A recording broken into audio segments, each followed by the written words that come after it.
Must have missed that one, so.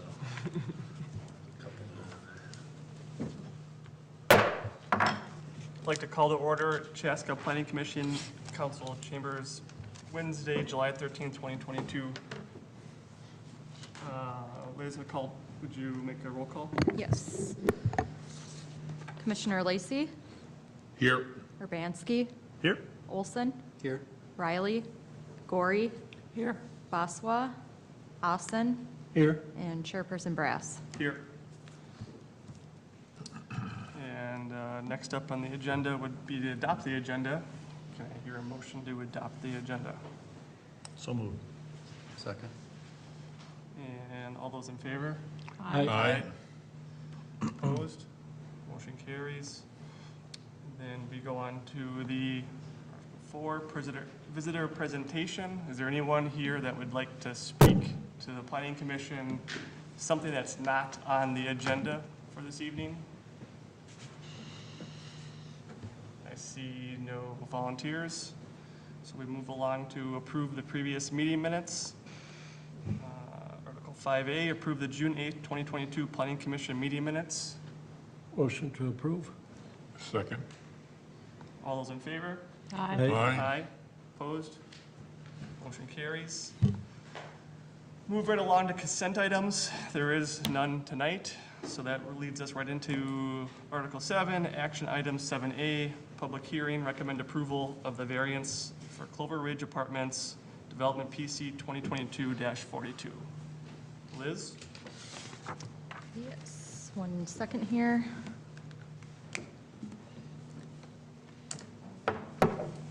Thank you, members of the Planning Commission. We have a variance request this evening for the Clover Ridge Apartments project being proposed by AV Development. In terms of our three-step process, this project has gone through all 3 steps. So we're looking at kind of a 4th step to move this project along. The site is located just north of the Twin Cities and Western Railroad right-of-way. We have Clover Ridge Drive on the eastern side, County Road 14, also known as Pioneer Trail, to the north there, and then the Clover Ridge development to the south.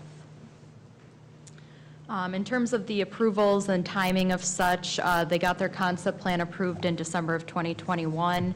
In April of 2022, they had their preliminary site plan, preliminary plat, and rezoning approved. And then in June, which was last month, they had their final site and building plan, final plat, and variance approved for their building setbacks.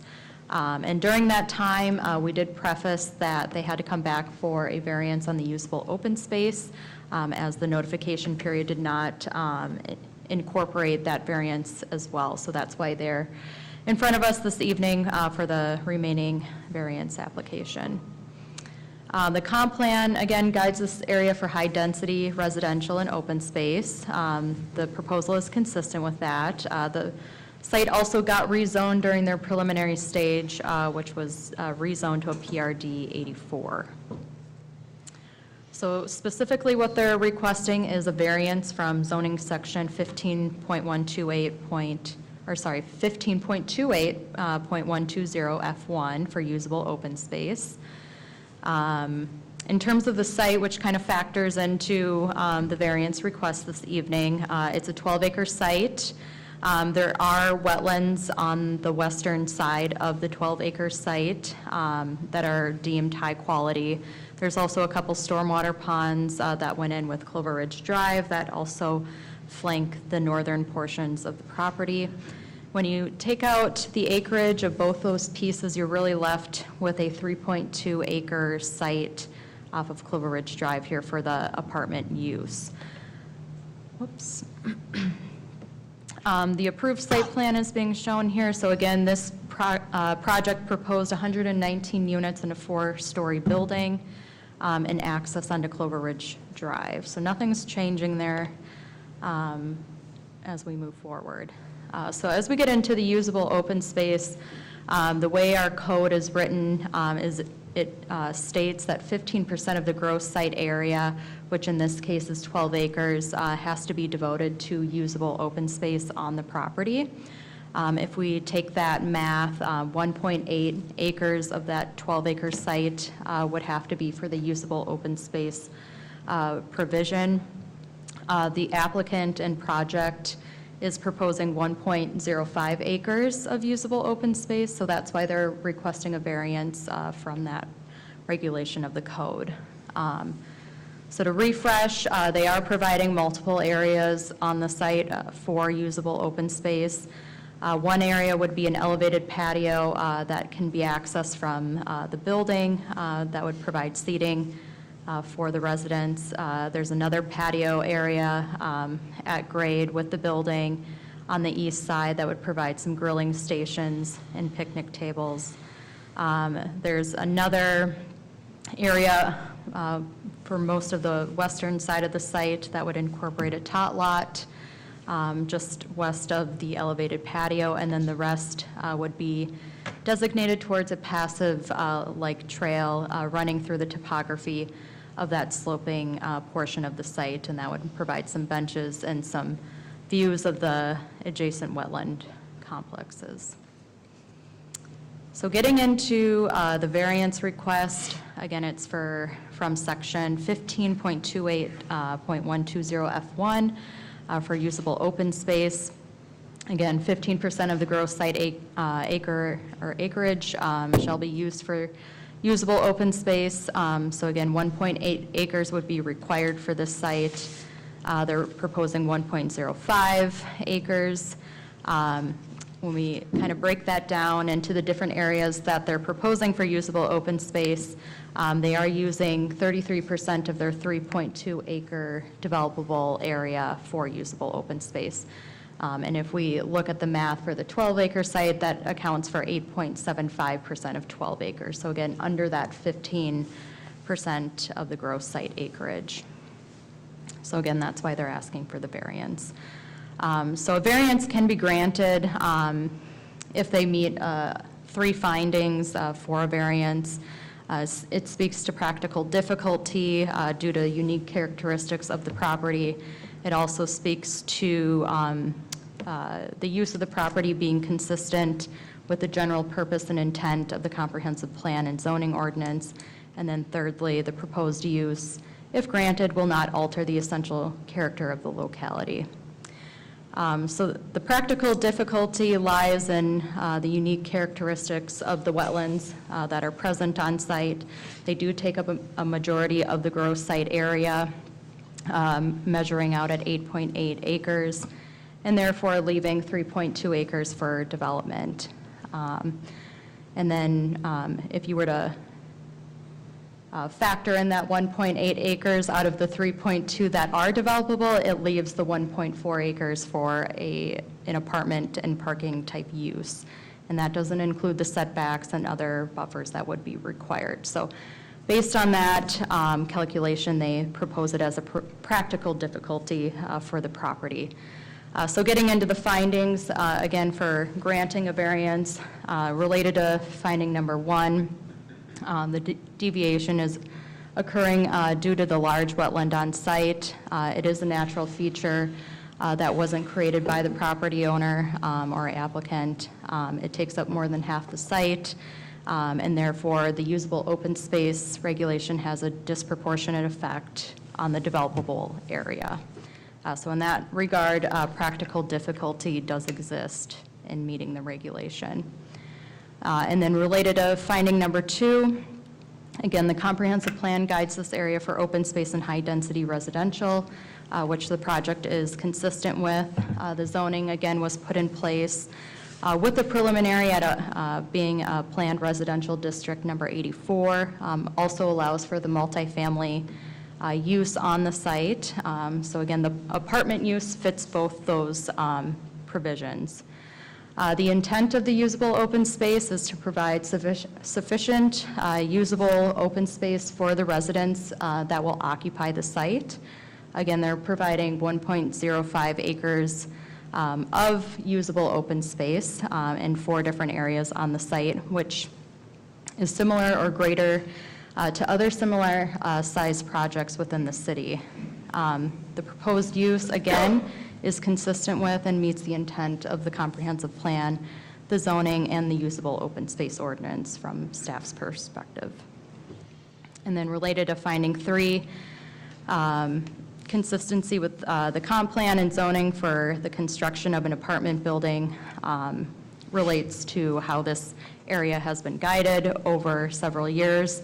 The usable open space, again, is consistent or similar and greater to other projects in the area. So we're not resulting in an outcome that would alter the essential character of the neighborhood itself. So with that, we are asking you to make a motion this evening to recommend approval of the variance from zoning section 15.28.120.F1 for usable open space to reduce the usable open space provision for Clover Ridge Apartments from 15% down to 8.75% of what they're proposing. And then based on the findings that are listed in the staff report. This item will be going to the City Council meeting on Monday, July 18th, which is the following Monday from now. Happy to answer any questions. We do have the applicant in the audience as well. And this is a public hearing, too, on this one. Thank you, Liz. First, to bring it back to commission, if there's any questions before we open the public hearing. Liz, I have one question. I have Okay. many questions, but we'll start with why is this just now coming up at final? This is something that should have been addressed at least preliminary, if not concept. So why was this not until final that the usable open space did not meet city code? Yeah, and I agree, it should have been with the other variance application that came in during final, but again, Well, it it should have was been talked about prelim, but it wasn't addressed at prelim either. in either part of the process here. It should have been a part of the 3-step process for us to include that, but it wasn't a part of the notification process, so that's why we're looking at it now.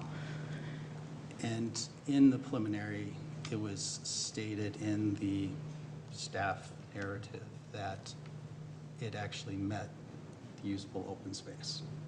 So it was, what was told to us and what was told to city council was this meets usable open space. That was what said at preliminary, that was what was said at final. At final, it said, oh, we gotta come back for variance, but at preliminary, it actually said that it met the city ordinance for usable open space. So we were fed information that was, I'll say incorrect. Some may say misleading, but from a commission and from a council side of things, we were given information, made decisions on that information. And it puts us in a difficult spot because now we have to come back after the fact and provide a vote on a variance that should have been addressed and voted on and taken care of prior to. So I guess I'm trying to understand, why were we given bad information? Commissioner Olson, if I may. Yes. I think what Liz is trying to say is you're correct, that is what it said. Obviously, it was a mistake. I think the important thing now is that we're coming back and we're trying to go about it the right way. It was discussed at final, when the other variance was going in front of you with the final approval, that this would need to come as well. So the information was known before final approval was received. So we're trying to correct that wrong at that time. And now we are here tonight, attempting to make sure that the process is gone through as best as we can at this point. So you're right, there was a mistake made. I think the important thing is that we're coming back and trying to right that and make that correct approval here this evening. Okay. I also think, based on what was presented,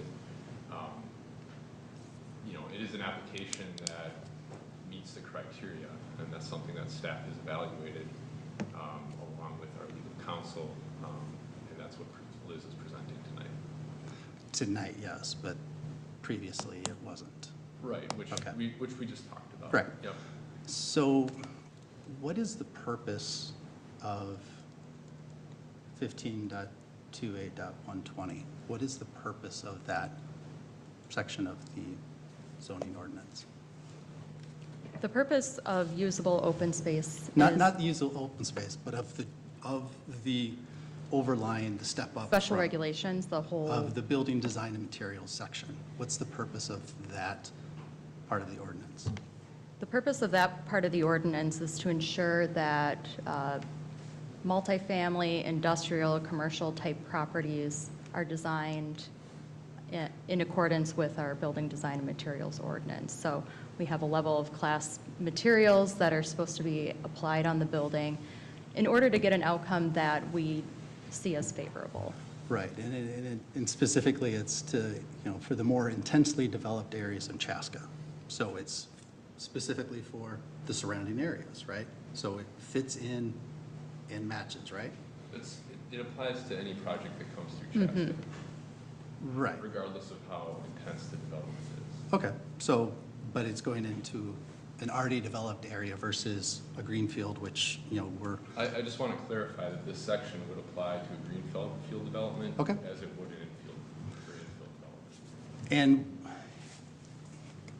my biggest concern is that there's two sides of it. There's the Florida area ratio, which we talked about both through preliminary and through concept side of things. That's based off of the gross size that allows them to say how big of a building can they build. And the offset to this is the usable open space, which is saying how much space needs to be left over based off the same gross side of things. So what we're being asked to do is give a variance on one half of that calculation.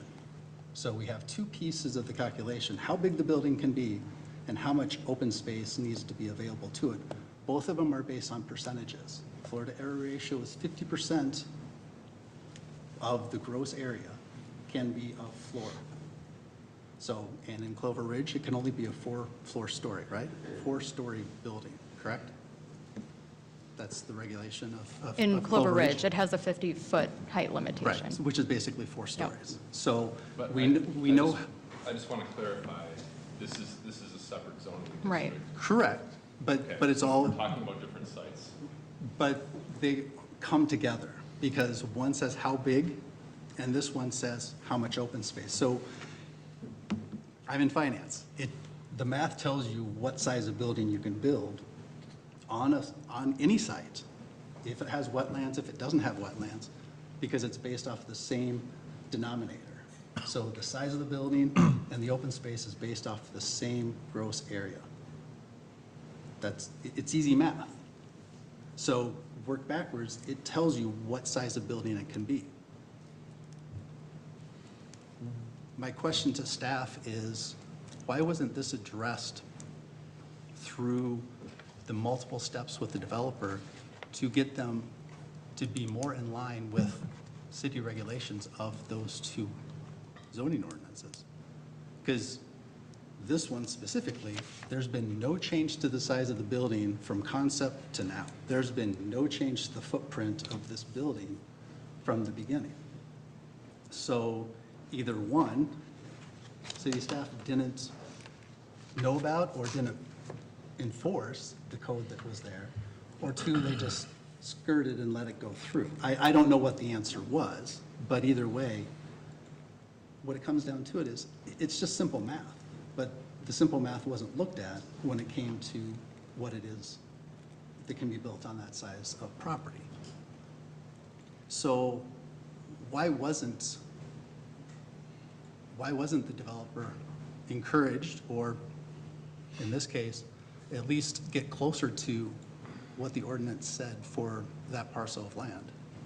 I mean, they've had plenty of opportunity to it, so why wasn't there any movement or changes within the 3 steps that we've already gone through to bring them more in line with the regulation? I would say that Chaska has a long history of working on development projects and sites to try and maximize the opportunity of that site. So we work with developers to come out with an outcome that is a high-quality development that provides a high level of amenities and is reflective of other similar projects. As Liz has presented, this project is providing open space commensurate with other multifamily residential. We look at a per unit basis. And so from staff's perspective, this project is providing a high amenity multifamily project. Sometimes you get into situations where the letter of the ordinance doesn't necessarily work with the site that you're working with. And that's where variances come in, and they are a tool to enable a high-quality project to continue to go through. That would be my answer to that question. And so, to clarify, tonight is just the variance on the usable area, because last month we passed through the other issue you're bringing up, the gross area. Well, the floor to area ratio, because of the because they used the full gross area, it fell below that because they can't build a building that met the maximum side of things. And I guess that's the part where it's not about how big you can go, it's just a matter of they could build a building. So the floor to area ratio met the calculation on the gross area. But this one, they're changing it to try to only talk about the net available area to what that open space percent is. So they're changing the calculation to make it fit into. I just want to clarify, no one's changing the calculation. We're asking. Sorry, you're asking for a variance to ignore. Requested by the developers variance because applying the calculation doesn't get the development to meet ordinance. I'm sorry, can you say that? I didn't hear you. Applying the ordinance and how we are to calculate usable open space is not being met on this site, and so there's an application for a variance. We're not changing the calculation. I just want to make that clear. Okay, we're asking for a variance to ignore the calculation. Okay, I can agree with that one. So the real question is, the findings, they met the findings of what would qualify Yeah, for they- variance. Is that the real question here? Well, Or you're arguing- right, and that's what it comes down to. So You're the first, arguing the point that why wasn't it brought up sooner, and obviously this, right, why wasn't it brought up sooner and what was done to address it? Because they can still build an apartment building there. They just can't build it as big as what they want. That's Well- because you can still build Well, an that- well, apartment that- building there. Just to go back, I mean, so that part was actually, I mean, so it was approved last month. So, I mean, so at this point, they can, with the exception if we didn't pass this variance, then Correct. it wouldn't allow it. Correct. But otherwise, that has been passed. Right. And so, I guess, I mean, I just want to circle back on the why I wasn't actually at the preliminary, so I actually missed that meeting. However, I do think nonetheless, whether it was brought up at that meeting or if it was brought up now, it's still being brought up. So we do have the opportunity to Right, this is. talk our- about this. correct. So, the why wasn't it brought up last month? Well, it was here last month, but we didn't vote on it because it didn't meet the time frame of the public letter. But, I think nonetheless, yeah, it would have been ideal if it would have been worked. I mean, in 4 years on the commission, there's been very little errors by staff. I mean, I would like to point it out. I mean, I don't think they're intentionally misleading. I mean, if there is a mistake that was made and now we're correcting it and we're looking at this point, I do think in my history, for all intents and purposes, we haven't had a whole lot of errors that come up on, no one's really perfect, but I do think now is the appropriate time that we look at this. Right. And so, I think, so your question I just want to understand, like, so circle back, your difficulty is the calculation of the gross area to the usable area, to get the open space gross area to usable area, and why they want the variance. Right, because they've used with the land, with the size of the building, you use the we've been told that you use the gross area of the parcel. So the full 12 acres of that parcel. Yep. That's what's used to say how many square feet you can have for your floors, how big a building you can have. The offset to it and the purpose of this section of the ordinance is to, and and this is the only piece, everything else is talking about the design of the building, what materials. This is the only part that's talking about space. Usable open space. Usable space. And it's using the same mechanisms, percents of the gross area short wetlands. Right.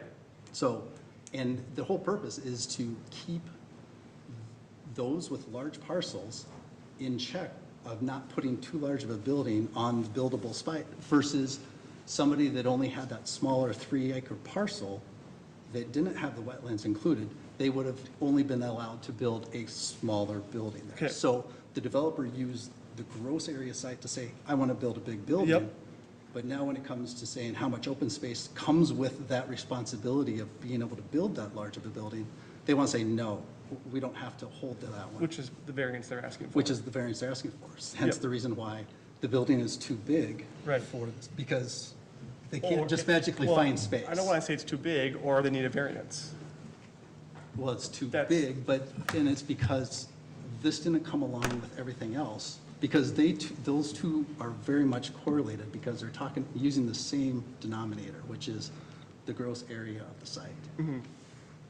But, I mean, I think that's hence the reason for the variance. Right, but if it came with everything else, then it would have been talking about, well, is the Florida error ratio too much? But because they already said the usable open space was in line with ordinance, which it wasn't, it made us feel that, okay, then they're in guidelines of everything, because they were in guidelines of the Florida error ratio. We were told they were in line with the usable open space.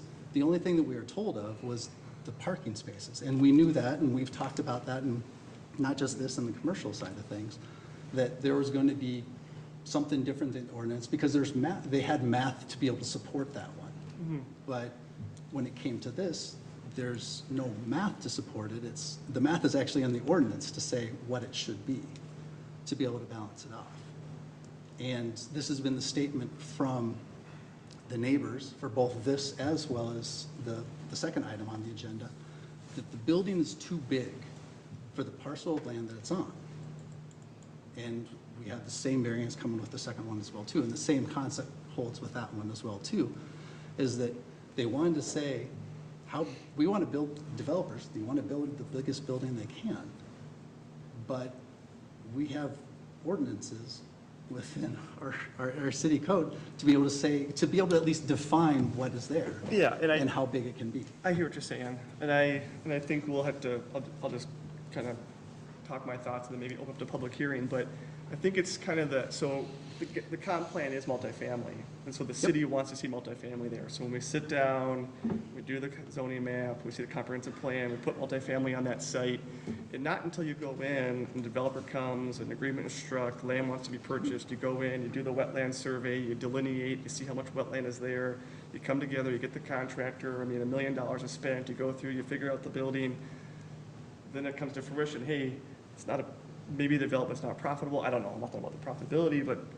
the size is this, and the intention was multifamily, but the wetlands are prohibitive, which actually are a nice feature, thus the variance. And so I know with the timing of why wasn't it And earlier. past the timing, so. And so at least we're still getting to it here. I think it's kind of the same as and that's why the variance is there. I don't remember the exact project, but we had just down here off of 41, the kind of the residential house on the hill, kind of the modern one in the woods. It was too steep, or there was too many woods, something we gave a variance for them to build. Do you remember that? Build the house because it was a special condition, the site didn't, it's the same kind of idea. There's a condition that was met, and so you get the variance. So that's what staff is saying, is these 3 conditions are met to allow the variance, because the wetlands take away from that area. I mean, if you could use the wetlands, it'd be great, but you can't.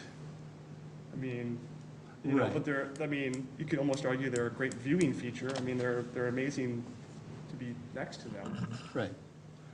So I get I think I understand what you're saying. But it comes back down to the definition of the finding side of things. And the first one is, does it inhibit the developer from being able to use the land? And the answer is no, it's not. I mean, they can still build a multifamily unit on that parcel. They can. Nothing is, I mean, it's making it sound like they can't. They can still build an apartment building there. They can, and within the zoning side of things, they just can't build it as big as what they want. And that's what this is coming back down to, is they have put together a concept plan. The size of the building hasn't changed since December. So it just goes to show that there's no intent of the developer changing the size of their footprint. They've put it as much as they can, and Well, I it mean, doesn't, and they were expecting to basically get some kind of variance on the backside. Okay, I hear you. And I think we'll open up the public hearing. I don't want to Right. argue with that. I mean, they could have gone bigger. I mean, No, there's still, I mean, they could ask for a variance of nothing. You know, there's still acreage to work with. Right. So Liz, how? Because the what actual was- footprint of the building is quite small. I mean, they're really maximizing the site is what it sounded like. So Liz, what's the percent of Jonathan Flat's usable open space to their site area? It's 15%. It's 15%. So Jonathan Flats was able to stay within the regulations of 15% usable open space. Now, I do question what is being used for the calculation for the open space, because if you scroll back, because you actually showed the variance, the definition of the variance back, there you go. So the part that you're missing there is that there's actually definitions of the size of the area that can be classified as usable open space. So 75 by 75 feet. So there's a minimum size of the space that can actually be classified as usable open space. So yet again, staff is showing us some information, but not the full picture. And it gets to the point where what is it that they're actually allowed to be able to use for that space? Because the patio space is not large enough, the grilling space is not large enough, and you can't use individual patios because you can't congregate more than 2 people on those patios. So looking at the zoning side of things, the only thing you can use is the hill and maybe the playground. And so that even reduces what is actually being shown on the documentation. So I guess, why are those pieces still being included in the usable open space if per the, I mean, just the definition of the usable open space, that it doesn't meet those? And we've been applying the code consistently with how we've done it in other places. Like Jonathan Flats is another example of kind of a unique area, an infill, so to speak, where we looked at kind of the unique characteristics of the site to understand what could be used for it. So in essence, we are applying the code in a consistent manner regarding this. But they didn't use their patio space as, they used the rooftop as their usable open space, but not the patio. They did. Not the patios. They did use that in terms of, and they also got credit for a dock that they put off-site as well. So there are unique characteristics kind of with each project, and again, that's why we go through these PRD processes, so we understand and can look at and can review each of the sites in a more specific format to understand how the intent of the code is being called out. So because Jonathan Flats was unique, or like you just mentioned, all of them are unique, you can't really use any of them as a comparison because they're all unique to the situation, to their plan or their Correct. parcel. Yep. Well, I do think most real estate developments are unique. And that's the Yeah. part where it's like making sure that we understand, it's like, Yeah. we can't look at precedent, we have to look at this specific At parcel. each one, and this is the reason for the variance. So I do want to move it up to public hearing, but I don't want to cut you. Do you have any No other problem, further yeah. questions for That's staff? fine. I don't want to cut you off if you have more questions or versus just, No, I'd probably be with the developer Okay. if they speak, so, you sure? Good? yeah, I'm good. Okay. 7:34, open up to public hearing. For anyone like to approach and speak to commission, please approach the podium, say your name and your address.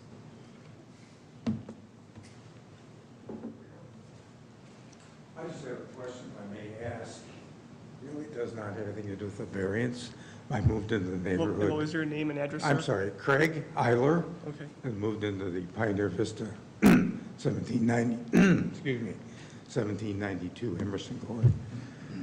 What, did the commission at all consider what the impact will be on additional congestion due to traffic? That's my number one question and my number one concern, because all of the, well, you get Victoria Drive, there's a huge development going there, and the whole area is building up so much. I guess that's my question. Was that considered? I'm sorry, I have not been part of the previous meetings. That's fine. Yeah, the traffic impact study was considered and is done with every development that passes through commission. And so that actually was part of the previous approvals that took place. Okay, and that was documented somewhere? It would be in the minutes. Okay. Yep. It would With be in the the minutes. previous approvals of this, we do have it online, but we can certainly share it with you if you want to leave a contact. Okay. Yeah. My personal comment is, I tell people I now live on the edge of rural Minnesota, but it's disappearing. Yeah. And so if there's anything that Carver County or Chaska can do to prevent the sprawl, I'm all in favor of it. Thank you. Would anyone else like to come up? Going once? Hello, my name is Jeremy Landcamer Ely. I live at 1368 Romeo Court, so I am just across Clover Ridge and will be south of this development. And just as a resident, I would support the variance. I understand the challenges that these developers face with these unique lots, trying to make the most of high residential, and there's a need for it. There's a need in our community, and you know, I think that what you all do in volunteering your time and advocating on behalf of the residents and the city and working with the developers is very important. So I appreciate your considerations. I can appreciate Mr. Commissioner Olson's passion for trying to, you know, hold the line and make sure we don't have these enormous buildings that just don't fit in. But I also know that there's a need in the community. There's a need for this product. And I think that as long as the developers are showing that they're willing to make sure that it fits within the scope of the neighborhood, it looks like it fits in the neighborhood, and it feels like the neighborhood, then they're doing their part. I was unable to look at the documents for final, and I'm not sure why they're not online, but I wasn't here for the meeting. The only question that I would have, is there anything conditional or work that can be done as far as it relates to the wetlands? And I don't know how you can make that usable space, whether it's like docking or paths or anything through there, just to kind of address the concern of, like, you know, I get it, we're taking into consideration the fact that it's not usable space, that's why the variance is here, but is there a way that you can kind of bridge the gap and make it somewhat usable for the community? Because that's really what the entire Clover Ridge and Cloverfield neighborhoods are high density with a lot of trail connectivity, and in close proximity to each other. So I don't know if there's regulations for that, but I would just ask that you take that into consideration if it is possible. Okay, thank you. Yep.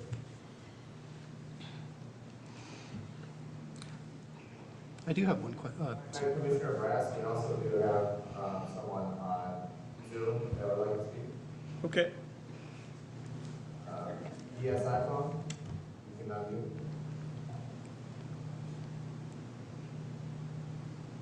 Hi, my name is Beth Sanchez. I'm at 1448 Sophia Drive in Chaska, and I've been a part of the proceedings since they began.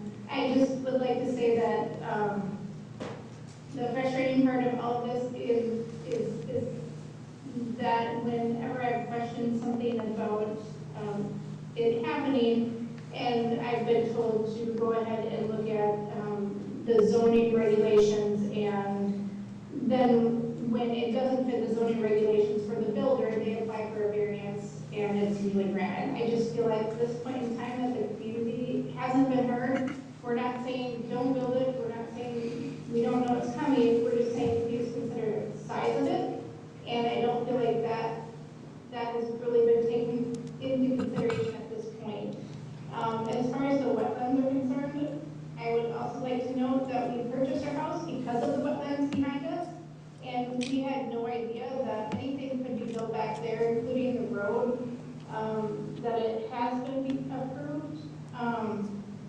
And so when you're talking about building into or developing wetlands for others to use, please also consider the fact that people do buy their properties, build their properties around the fact that there are wetlands back there and they don't anticipate them to be developed. There are many other wetlands in the Jonathan Association that have not been developed, and they remain so today. Thank you. Thank you. I think I would like to state that the wetlands are protected, and although it was a good idea, I don't believe wetlands can be developed, and nor is that on the table tonight to be discussed. That's not true. Okay, so that's not true. The wetlands behind our house can be developed, and you can do that, and that's why the road is running to the south of the railroad tracks. Not true. I think we're talking about a different site now for the gallery. This site that we're talking about right now, that's on the agenda, these wetlands Right. are not being developed. Right, correct. Okay, good evening, everyone. My name is Wade Sorensen. I live at 1456 Sophia Drive. Just a couple quick points here. Commissioner Olson, to your question, what changed between preliminary and final? The gross site area changed, right, which is an odd thing to change, but somehow the gross site area changed. Why did that change? To avoid the issue with floor area ratio, right? That was the whole reason why they changed the gross site area. I would ask you one question to think about. What happens if you don't pass this variance? If you don't allow them to not meet zoning requirements, what happens? Do they still have a reasonable use of the property? The answer is yes. So by passing this variance, what you're doing is you're increasing their economic return, right? This is an economic variance. Economically driven variances are not allowed. You can't pass a variance for an economic reason only. And that's what's being asked for here. It's purely economics. So please keep that in mind as you deliberate this variance request. What if you don't pass it? Is there still a reasonable use of the property? And I think the answer there is obviously yes. It's just smaller. Thank you. Thank you. Anyone else like to present to the commission? Come on up. I'm not a resident of Chaska. I'm at 2140 and County Road 42 in Burnsville, but I will be a future neighbor if this proposal goes forward of the developer. I'm on your agenda, the next item. I'm the developer of the next project, but I would like to, despite being a competitor next door, building another apartment building, I would like to show my support for the project. I've been developing apartment buildings and an architect since 2008. I just want to comment that although that it may be a long time, it may be not, but I have never had a project. I've built probably 3,000 apartments.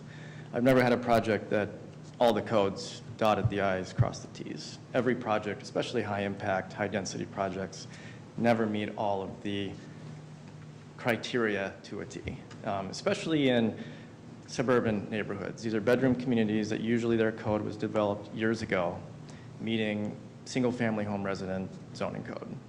I think what we're seeing with this code, where on one end you meet it, on the other end you won't, and then they cancel each other out, and then there's no project. I'm going through this in Prior Lake right now. The zoning code is getting adapted. It's getting revised just to be clarified. Otherwise, we'd sit on our hands. None of these projects would move forward for practical purposes. So this is just a net acreage rule. It doesn't need to be as complicated as it has to be, but I think both of these projects clearly meet the intent of the zoning code. Thank you. Thank you.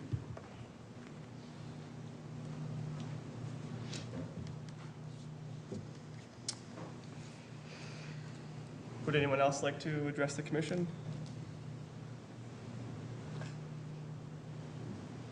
Okay, at 7:44, we'll close the public hearing, bring it back to the planning commission. Is there any further discussion, questions amongst ourselves? Anything we'd like to discuss? I'll just throw my thoughts out on the table here. Please do. When I look at, part of the reason we all love living in Chaska is it's rolling land, it's ravines. We don't have a whole lot of just flat cornfields out there where new developments can go in. So a lot of the projects that we see require some sort of variance or some sort of trading. When I look at this plat, they're definitely using all the space there, but it's also a much needed need for our community. they've done a lot of very nice things to make this look even better than what we saw at the original concept. They are utilizing the entire site. You know, we can't do it, but if a developer could fill in wetlands, you know, then this would be even a bigger building probably. So I'm happy with this building. I'm happy with the product. I've mentioned it before. There are some walking trails there, and I believe we discussed last week that that's going to be a part of it, public. It's not just private to the apartment owners there.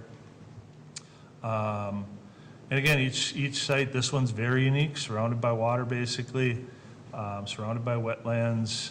I think the developer has done a very good job of creating a very unique structure that's gonna house a lot of Chaska people in Chaska for years to come. Okay. I would mimic that. I think it is a good, I think it's a tough parcel with all the wetlands, and being in the business of real estate, I feel like everyone is unique. So you do have the disparities between developments.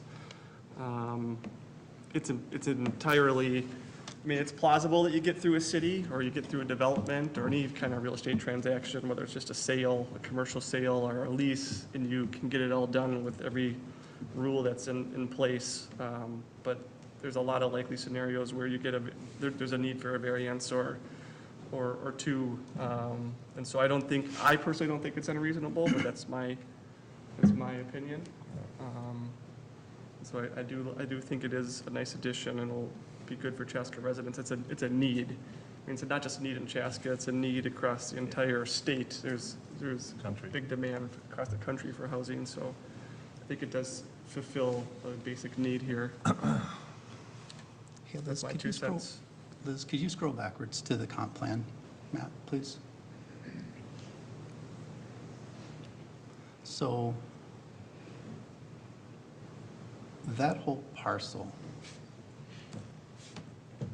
what is shaded as multifamily is what was designated from the comp plan for multifamily. So it was known the size of the area that was going to hold that because it had wetlands around it. So to use the gross site of that parcel to calculate how big a building it can be. Obviously, they can't build as big as they want. Neither one of them can build as big as they want because they don't have the space to do it. But they are definitely building larger than what it was if that parcel was just the net site area of what is actually, from the comp plan, designated as multifamily. So the multifamily is that darker shaded, which is about that 3.2 acres. So if it was only that, they would be regulated by 3.2 acres, would be doing the math for the calculation for the size of that lot, for that size of that parcel. So like I said, the heartburn is, yes, there may be constraints, but they're also using those constraints as a benefit to them to say, how big can we build that building? So we can't say, oh, it's a constraint, but then also give them the benefit to say, oh, you get to build because that's what the zoning ordinance says. That's where we have to be able to say, why is it? Why is a variance needed for this? It's because the other half of the calculation is too big, because they're taking the advantage of what's being offered to them, but they're not holding the other end of the bargain. So back to the statement of, it can't be an economic thing for being able to approve the variance. And this is an economic thing, because it's just talking about how big of an apartment building can they build. They can, even on the 3.2 acres, they can still build a multifamily. It would just be half the size. So there's got to be somewhere in between where they're sitting and where, the regulations on that 3.2 acre would be. There's that happy medium to say, what's the balance? Because right now it's tilted one way to the building's too big and the space is not there. And the ordinances are there to keep things in check from both sides. It's to not allow them to get things too big. And I think I'm not saying, it's like, yeah, I live in the neighborhood. It would be great to fill those spaces up. They've been empty lots for the 15 years I've lived there. Change happens, development happens, that's fine. They're meeting the ordinance of multifamily, yes. But it also doesn't say what's the minimum size of what actually classifies as multifamily. They're trying to push the boundaries as developers to make it as profitable for them as possible. But yet again, economics can't be the reason for us giving that variance. And those wetlands were there before they started. I mean, they knew where those wetlands were before they started the project.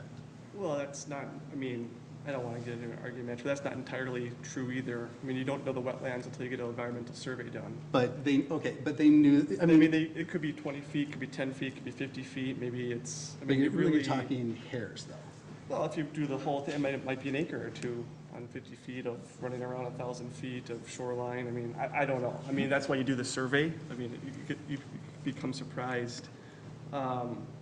But I don't think it's an economic variance. I mean, we don't know the economics. They're not saying, hey, I'm gonna make $400,000 more if I have this building.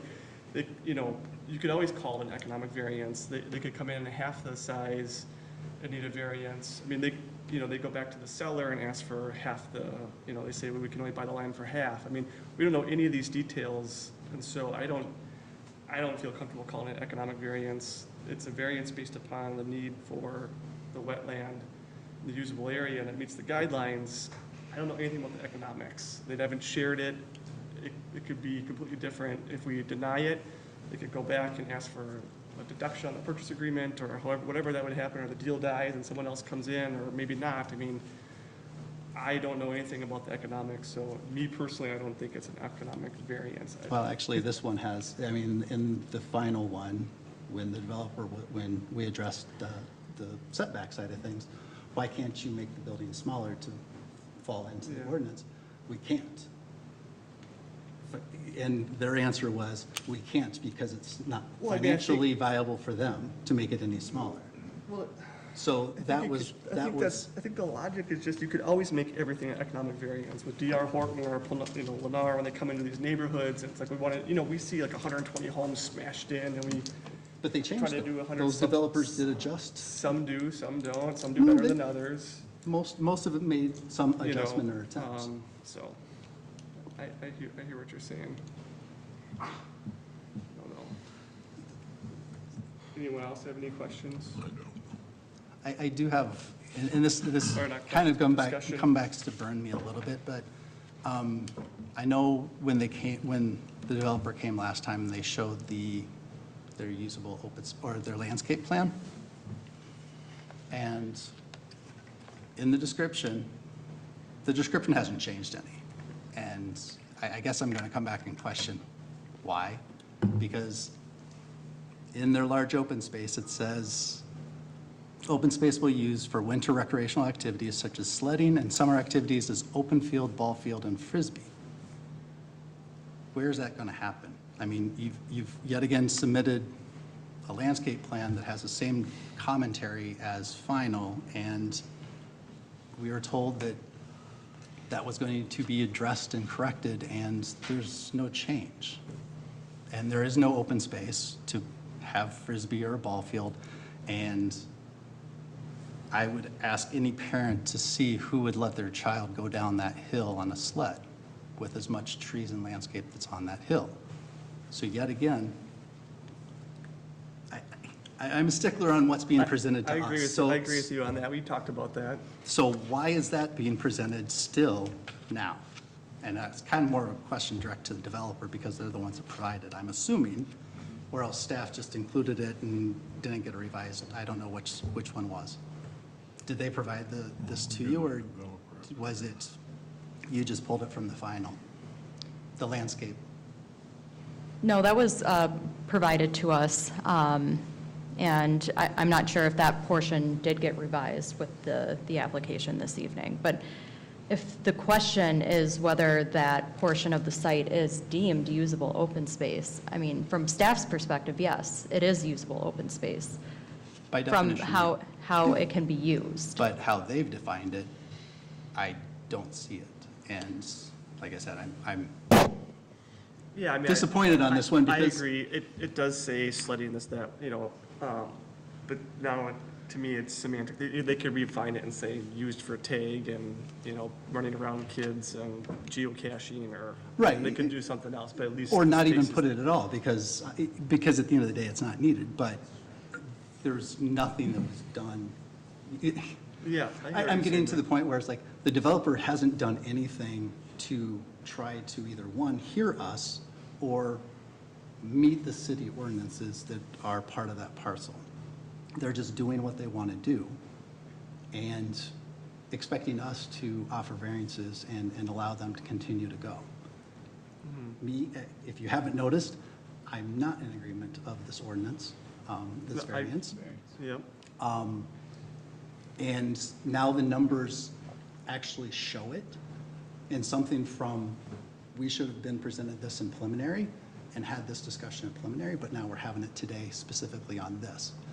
So this is our opportunity to be able to say, no, hold the developer to the standards, or at least make some kind of concessions to show that they're making an attempt, even attempt, to get close to the ordinance. Yes, there's going to be variances, and we can get to the splitting of the hairs, but they're not even close, and they didn't even make an attempt. And that's the part that's disappointing from my seat, that there was no attempt made to be able to come in line with the ordinance. Okay.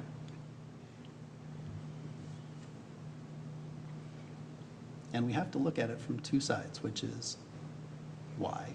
And yep, city staff has presented the why they believe it should be presented. But we also have to look at why it's beneficial to the developer, because it is economics. They can make a smaller building and it still be a multifamily unit. There's absolutely nothing wrong with a smaller building. It's just not financially viable to them in what they want. That's not a valid reason for a variance. They can still put a building there, they can still put it there and meet all the other setbacks and all the other requirements for that site. But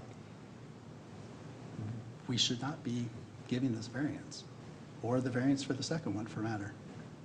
Can we hear from the developer? Commission, like to hear from the developer? Yeah, maybe to answer some of these questions. Can we do that if we close the public hearing? Yeah, that's Would still the your developer like to come prerogative, forward? yep. Josh McKinney with Measure Group, representing the developer. So I guess I would say, I've heard kind of sit back and wait and listen to kind of what everybody's been saying this evening. The reason I hadn't got up during the public comment period is because I felt staff actually did a very adequate job of articulating the reasons for that the variance is a reasonable request in this case. I think the statement that we could, that the building would be much smaller and still be a viable multifamily site is ill-informed. I mean, I think if we're looking at this and saying, even after, or before setbacks are applied, we'd be at 1.4 acres of a site to develop a multifamily building in a suburb. Those sites are extremely rare and extremely difficult and non-viable in general for multifamily to develop. If we start looking at what the floor area ratio would be in order to develop that, it would be significantly in excess. So we'd be asking for a variance on the other side of the equation, to your point, sir. So I guess in our experience, 33% of our usable and buildable site is, as of right now, dedicated to open space, over an acre of our 3.2 acres that are available. So we feel like we've taken a challenging site and we've made the best of it, given with what we've got. So that, for us, is how we feel like, given the constraints and given the hardship that was discussed as a part of the variance itself, we've kind of taken our lemons and made lemonade to the best of our ability. So what attempts have been made through the steps from concept to now. Yeah, I think you said this multiple times this evening, Commissioner Olson, is kind of asserting that nothing's been done. To this footprint. For the footprint, fair enough. I think it's like absolutely right. You're absolutely right. The footprint has not changed since we've submitted concept. I think what you're not seeing is that this was like iteration 4 and working with staff to get to this point even to make a site viable given with what we had before. So once again, we would have been talking about different variances, whether it have been, you know, adjacencies to a Clover Ridge Drive and these other things that or even architectural massing that wasn't appropriate. There's a whole bunch of other things to consider other than, you know, what's necessarily in front of you or what has changed versus hasn't changed in these last 3 meetings. I would say, yes, it has not changed, but it's because we are so tight and constrained in what we have, it doesn't have room to. And you can assert that we can make the building smaller, and that's an economic reason, and absolutely economics come into every single thing that we do as developers. It absolutely has to make sense.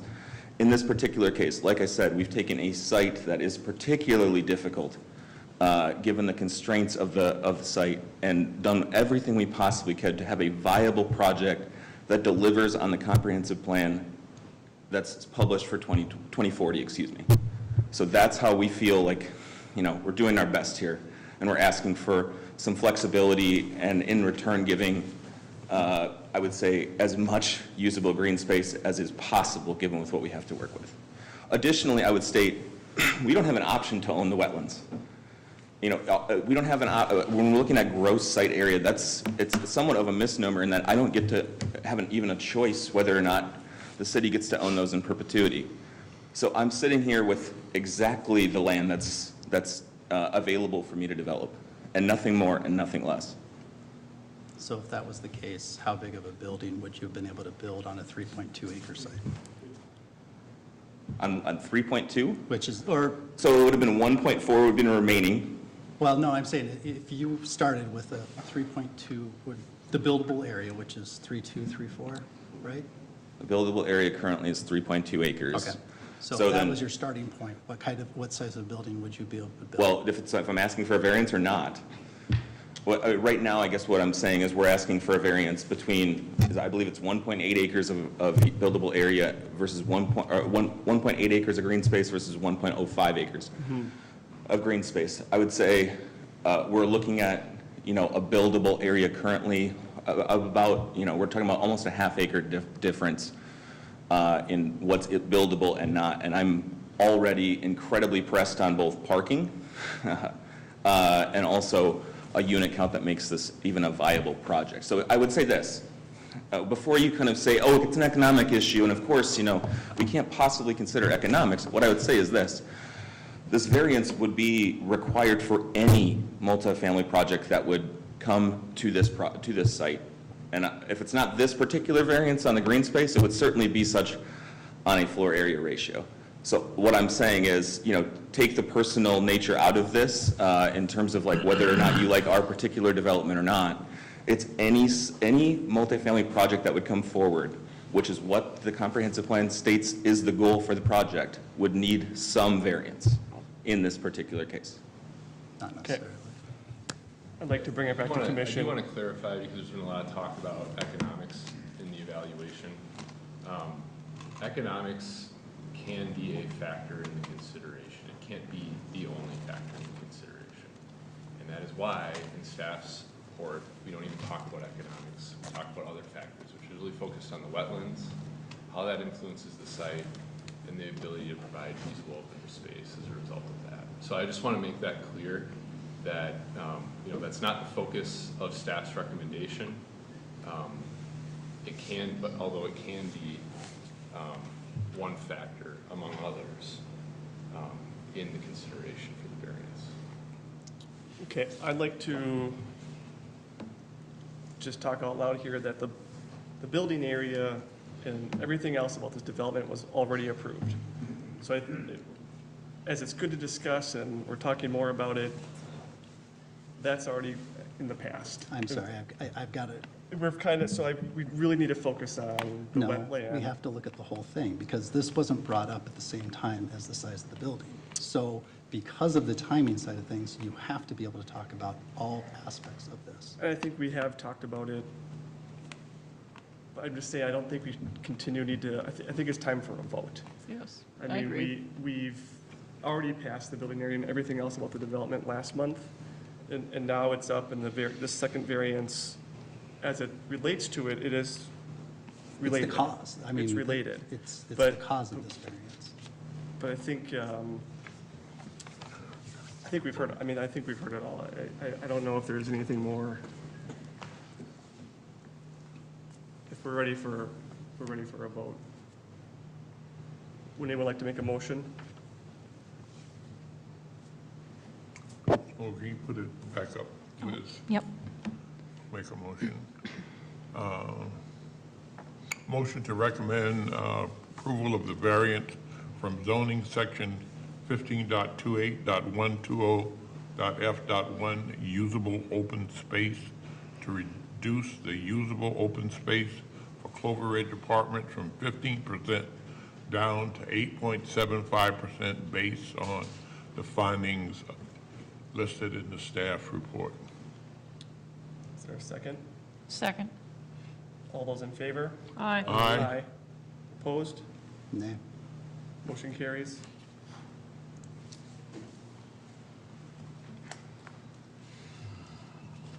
I think we'll move on to Article 7B, and before we do, I don't know if we should have said it before we pass the motion, I would like to just say my personal opinion, just because you can't walk on the wetlands, or you can't vote on them, doesn't mean you're not using them.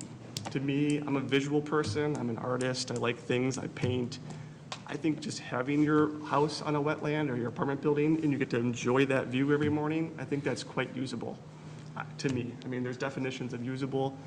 It can be a little ambiguous, but, so that's just my personal opinion. So there's different, for me, there's different viewpoints of what's usable and what's not, and how you define that. So I think having the view of it is quite spectacular, so. Can I give a statement on that one then? Yeah, sure. I've lived there for 15 years. I've never seen the grade 1 wetland because it's on private property. So to that point, okay, this development comes through, now it's going to be developed, that hillside is going to have a path there to have some visibility to it. Yes, I see that as a benefit, but at what cost? And that's the part that is painful to me, because it's yes, it's opening up with that wetland that I have not seen in 15 years I've lived there, but the trade-off is not appealing. So yes, there's good and there's bad with all development. So, and with the next one, I'm recusing myself. Okay. Liz, Article 7B. Yep.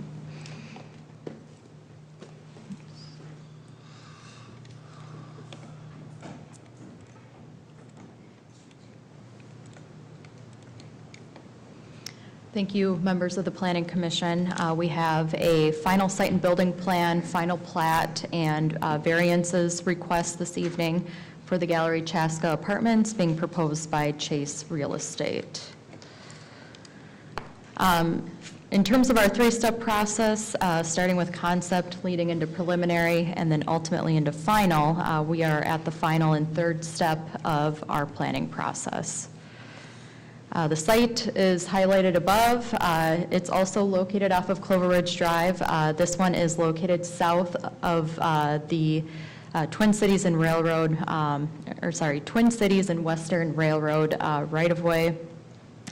We're situated within the Clover Ridge development. We have a variety of multifamily mixed with single-family within this development. In terms of the approvals that have taken place thus far, going all the way back to 2000 is when the Clover Ridge concept plan was initially approved, and then fast forwarding several years to kind of this area in particular, it was December of 2021 when we saw the concept plan come through for this site, and it was at that time coupled with the Sagewood Third development, now known as Oak Creek. That was proposed by D.R. Horton. That was the single-family development proposed adjacent to the Sagewood developments, and looked at it as a part of the overall apartment project in terms of where a new road could go. Then in May of 2022, the developer came back with their preliminary site and building plan and preliminary plat, and it was ultimately approved at that meeting. They did go through a couple iterations up to the May 2022 approvals. They did come initially in April, and it was tabled, and they had to work on a couple things, which they did.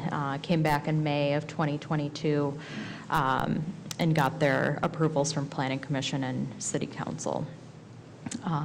The developer also has held a neighborhood meeting in between their preliminary approvals up until now. They had that meeting on July 9th to, again, just have another discussion with the neighborhood on their overall project. Just to go through some of the iterations that have occurred between the steps of concept plan and preliminary plan.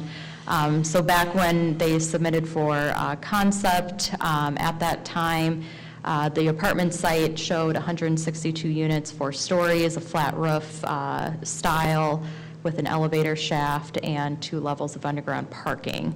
And as they went into preliminary, they made several changes to the building in response to comments during the concept plan. The building totaled 175 units, still at 4 stories in height. They switched to a pitched roof style and then changed the parking to only 1 level. And you can see the changes between those 2 steps here. Also, the building footprint changed in between concept and preliminary, and the final reflects what's on the bottom image here, more of an H-shaped building footprint as opposed to before, which was more of a C or a U, whatever way you're looking at it. I think the issues that were highlighted during the concept was meant to break up the massing of this building, which the developer took a hard look at and developed the footprint that you see now within the final plan. So a couple other changes that have occurred since their preliminary approvals up until now. There were concerns with the civil plans not reflecting the same layout all the way through, so their civil plans are coordinated now to show the same layout. In terms of their landscape plan, they have added more screening along the parking lot edges, primarily on the edges that abut or are in direction of residential, so on the west and south sides of the parking. They've added, there was a concern about accessibility and getting down to the regional trail that they're proposing an extension of. So their northwest pedestrian connection into the trail is ADA accessible in terms of what they're proposing. There was also discussion on a tot lot for this property, the same with the project to the north. And the conclusion of that is they will be making a donation to the Jonathan Association as kind of an alternative to not providing a tot lot within their own site. The purpose of that would be to be used towards Jonathan's existing parks and amenities that this project can utilize. And Jonathan and the developer deem that to be a suitable alternative versus putting a tot lot within their actual site. They also did end up adding a dog run area on this site within their usable open space area. In terms of the comprehensive plan and Clover Ridge concept plan, the comprehensive plan guides this area to be high-density residential and open space. And when we talk about the details of high-density residential, it allows for a 12 to 40 dwelling unit per net residential acre allowance. And the apartment building does meet that with 30.7 dwelling units per net residential acre on a 5.7 acre site. The Clover Ridge concept plan also guided this area for multifamily, and the proposal is consistent with this. The zoning district out here is already put in place. It's zoned PMD 15, which stands for Planned Multi-Use District. In terms of adherence with the Planned Development District standards, there are a couple that are most applicable to bring up on this slide here. These relate to the building setbacks, the lot coverage, the floor to area ratio, and the common open space, and they meet all four of those as shown. The current request, again, is for final site and building plan and final plat, and that would be for their 4-story, 175-unit apartment building. They are asking for 2 variances with this final request. One would be a variance from zoning section 15.28.030F, which is regarding the required number of off-street parking spaces, and the second variance would be from zoning section 15.28.120F1 regarding the usable open space. In terms of the existing site, the site is 24.5 acres total, and that is the total after you take out the Oak Creek development on the northwest side, as well as with their proposed right-of-way for Oak Creek Drive that will connect into Clover Ridge Drive. So 24.5 is their ultimate acreage for the site. And then when you take out the wetlands that are present on site, they are down to a 5.7 acre area for development. So again, they're proposing 175 units on a 5.7 acre parcel or piece of property. The layout is pretty similar to what you saw during the preliminary where we last left off. Access will come from Clover Ridge Drive. Secondary access will be proposed off of Oak Creek Drive, which again is the proposed right-of-way to gain access to the Oak Creek development. A big piece of this project would be the ultimate continuation and connection of the regional trail that stubs off kind of towards the southern portion of the site. They will be extending that to Oak Creek Drive and extend it east to Clover Ridge Drive, which it would connect into the existing regional trail along that roadway. As it relates to parking, the city has a requirement that for apartment projects or multifamily projects, they need to meet a 2 parking stall per dwelling unit ratio.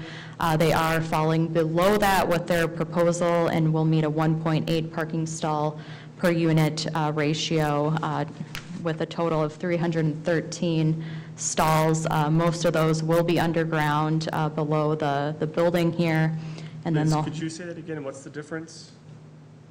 For ratio? Yeah, like you said. Ratio, again, requires 2 parking stalls Okay. per dwelling unit. They're proposing 1.8. Got it. So in essence, they would have to meet 350 parking stalls, and they're showing 313. So there's 37 stall deficit there.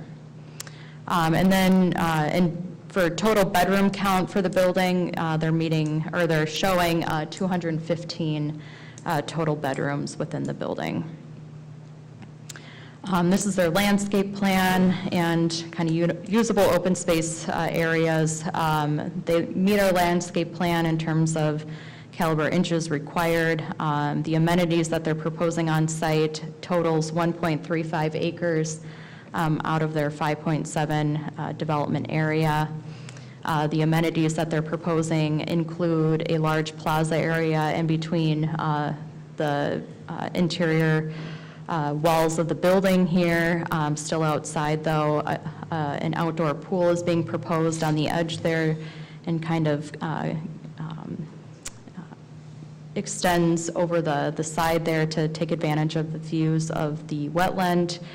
They'll have grilling areas, a fire pit, lots of seating area within that proposed patio.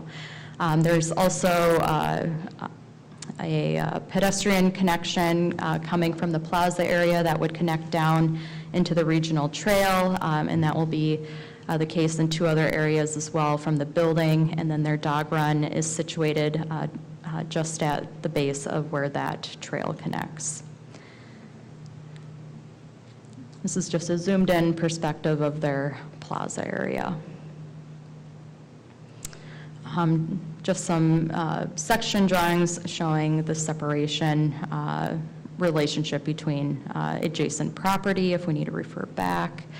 The elevation drawings are shown here. So one of the changes they did between preliminary or concept and preliminary was lighten up the building in response to comments received during the initial review of the preliminary.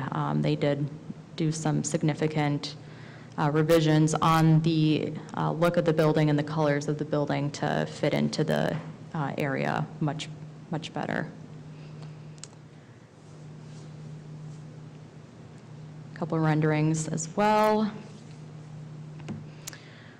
Getting into the variance requests, so again, one by one here. They are asking for a variance from the required number of off-street parking spaces. Again, our code requires 2 parking stalls per dwelling unit, which would mean that they would have to supply 350 parking spaces on site for their 175-unit apartment. They're proposing 313. Again, that's 37 stalls lower than the parking requirement. So again, they're asking for a variance from that section of the code. And the variance, again, goes into those 3 findings to be met to grant a variance. Related to finding number 1, due to the large wetlands on the site and the topography and the curvilinear boundaries of the site and the wetland buffers and setbacks, these features are not created by the owner or the applicant of the project. The wetlands do take up a majority of the site, and therefore the setbacks and buffers that apply within the actual developable area create practical difficulty. So again, adding more parking stalls within the site while meeting setbacks and not interfering with ponding areas. There's an argument about unique characteristics that are creating practical difficulties here due to the physical characteristics of the site. Regarding finding number 2, the comprehensive plan again guides this area to be open space and high-density residential. The zoning is PMD 15, which also lays out this site to be multifamily use, so apartments are allowed within these guidances and zoning that is set up on this site. The intent of our parking code is to prevent any off-site spillover from projects. So when we look at and review parking for a site, which is probably the case with any project that come through, we want to ensure that it's providing enough parking for their proposal. The applicant has provided data from previous projects that they've done around the cities to show that the amount of parking that they're providing is well over what they typically provide on a suburban site such as this. So the 313 spaces is more than sufficient. What they typically see in their projects is 1.6 stalls per dwelling unit, and again, they're proposing 1.8. And what we've done from our analysis and other projects, and what has been applied in other projects, is that the parking code can be analyzed on a different measure of looking at 1 parking stall per bedroom as being a sufficient way to provide parking. So they are proposing 1.46 parking stalls per bedroom count. So again, that's added up against their 215 bedrooms supplied. So again, that is a way of looking at it that we've done in other projects. And some of those projects that have implemented a similar code or the same code is Lake Jonathan Flats also did a 1-to-1 parking stall to bedroom ratio. The calculations of that, getting into kind of the raw data there, is they had 117 units, 156 bedrooms, and they showed 199 parking stalls. North Meadows Apartments, which is off of Engler Boulevard, was 127 units. They had 259 bedrooms and 259 parking stalls. And then a more recent project that we've also applied the 1-to-1 is the Clover Ridge Apartment Project with 119 units, 195 bedrooms, and 195 parking stalls. So again, this request to meet that criteria or to deviate from the 2 parking stall per dwelling unit criteria down to a 1-to-1 for bedroom to parking stall ratio is an appropriate way of analyzing that. And then finding 3, consistency with the comprehensive plan and the zoning that's in place for this site does allow for the construction of an apartment building. The parking that we've analyzed deems to be sufficient based on the evaluation that we've done on previous projects and what have been built within the city, and are, by all appearances, successful in terms of parking. And then ultimately, the use and the request does not result in altering the essential character of the locality or the neighborhood that it's locating in. The second variance, similar to, or the same to the Clover Ridge Apartments project, is a variance from section 15.28120F1 for usable open space. Getting down to the 15% of the gross site area would mean that they would have to provide 3.68 acres of usable open space, which means based on the 1.35 acres that they're proposing, they're at a 2.33 acre deficiency there from the code. So again, they're proposing 3 different areas within their site that equates to that 1.35 acres. So when we get down to the scale of the developable area, 24% of that developable area will be for usable open space. And then if we look at the gross site area, which the code reflects, it's 5.5% of the 24.5 acres of the gross site area. So again, they're requesting a variance from the usable open space regulation. Again, coming back to the practical difficulty lying in the wetlands and existing ponds that take up a majority of the gross site area, which equals out to 17.79 acres of that 24.5 acre site. So when you factor in the wetlands and the ponds, again, it's a 5.7 acre developable area. 3.68 acres of the 5.7 acres would mean that 2.02 acres for apartment and parking and the like would be what's left for that use, which is a practical difficulty. Getting into the findings, again, without reiterating too much with the wetlands on site and how it takes from the developable area of the property, it does create a disproportionate effect on the developable area, so there is practical difficulty in meeting the regulation for usable open space when you factor in all the acreages there with wetlands. Finding 2, the comprehensive plan guides this area for open space and high-density residential. The zoning is PMD 15. It allows for this type of use. The intent of the usable open space is to provide sufficient areas for the residents of that site to enjoy and use as amenities. So 1.35 acres of that site is what we would consider similar or greater to other projects within the city. and the use itself is consistent and meets the intent of the comprehensive plan zoning and what we would consider sufficient for usable open space. And that would kind of ring true with the finding number 3. I don't want to repeat myself too much more, but the result of granting the variance, again, would not result in a use that would alter the essential character of the locality. So with that, you'll be making 3 motions this evening. One would be to recommend approval of the final site and building plan and final plat for the Gallery Chaska Apartments, and then based on the conditions that are listed in the staff report, another motion to recommend approval of the variance from zoning section 15.28.030F to reduce the required number of off-street parking spaces from 350 to 313 based on the findings in the report.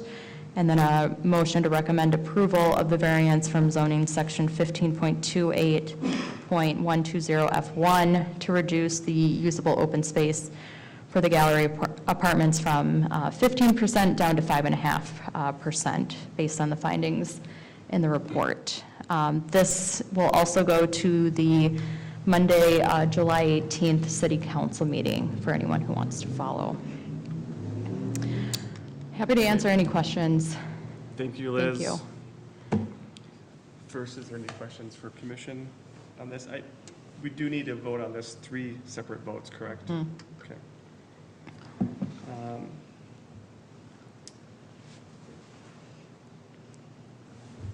I don't think I have any other questions for I have no Liz. questions at this point. Does anyone else have any questions? I had a question earlier talking about the parking requirement. I thought I heard 2 spaces per dwelling, and they were offering, can you run back through that? Yeah, so I wonder what slide would be best. So our code requires 2 parking stalls per dwelling unit. They're proposing 1.8 parking stalls per dwelling unit. So that's where they're asking for the variance below that.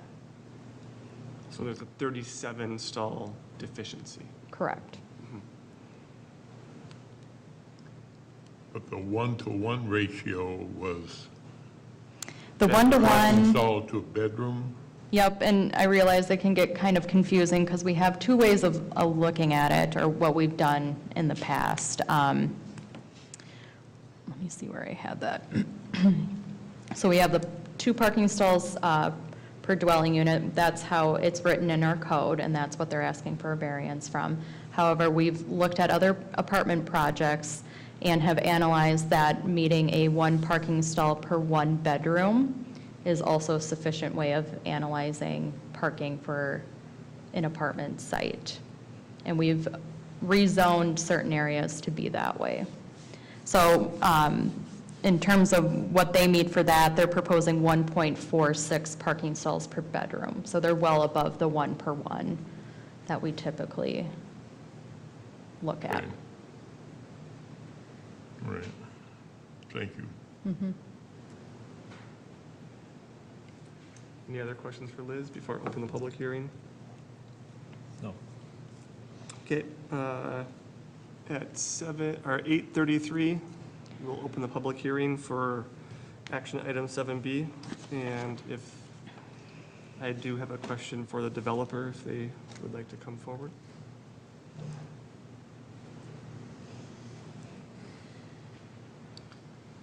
Yes. I'm just curious on the parking. Obviously, it seems as if, based upon historical things in the city, it's more than adequate. I guess more on my curiosity side on the demographics, if 77%, are 1 bedrooms, how does that wind up working out? Is there a lot of single people that rent apartments? I mean, what's the demographic profile? Because I think 1 bedroom, I think husband, wife, I think boyfriend, girlfriend, each have a car.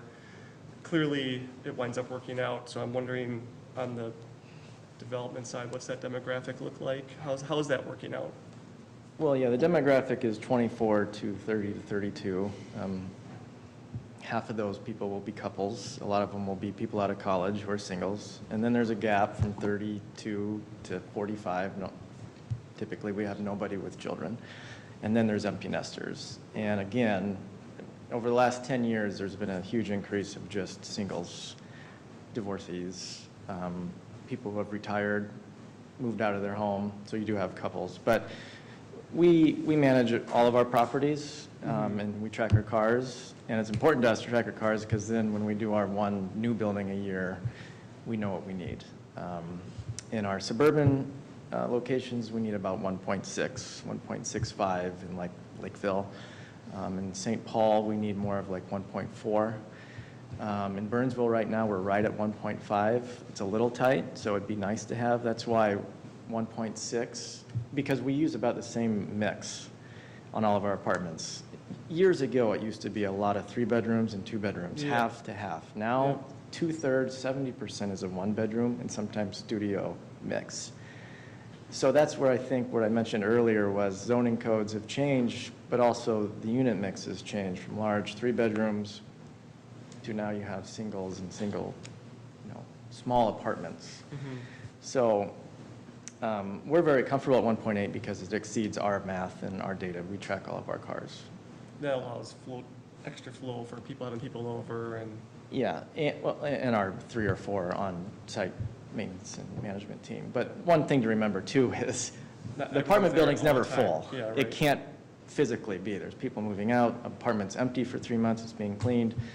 And just the practicality, if someone were to move here and we're full and there's no parking stall available for someone, they don't live rent. there. They won't rent. So that's why it's important to us to have the right amount plus a little excess, and 1.8 for sure does that. Okay.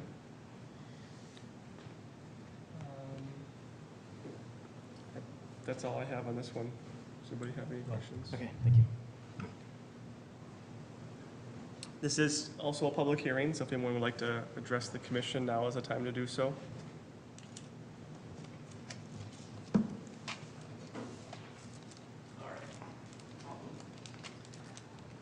All right, good evening, everyone. My name is Wade Sorensen. I did submit a packet of information. It's got a little chart on it. I live at 1456 Sophia Drive. First of all, let me just repeat what I said before. I'm not opposed to an apartment building coming into the site. Like all the residents, our key concern is the size.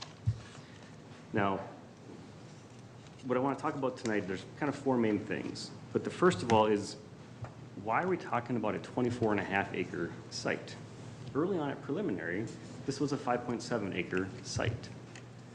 The applicant is Chase Real Estate, and it's my understanding they're buying a 5.7 acre parcel of land.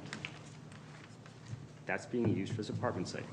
The apartment site is on 5.7 acres, and yet we're building a structure that requires 8.8 acres. Okay? So I just want to clarify, the parcel itself is 5.7. 5.7. 5.7 acres. Yes. Yes. Okay. So you have a 5.7 acre parcel of land, and you have a building that a per city code on floor area ratio would require 8.8 acres. If you want to do the math, it's pretty simple. 8.8 acres is what you need.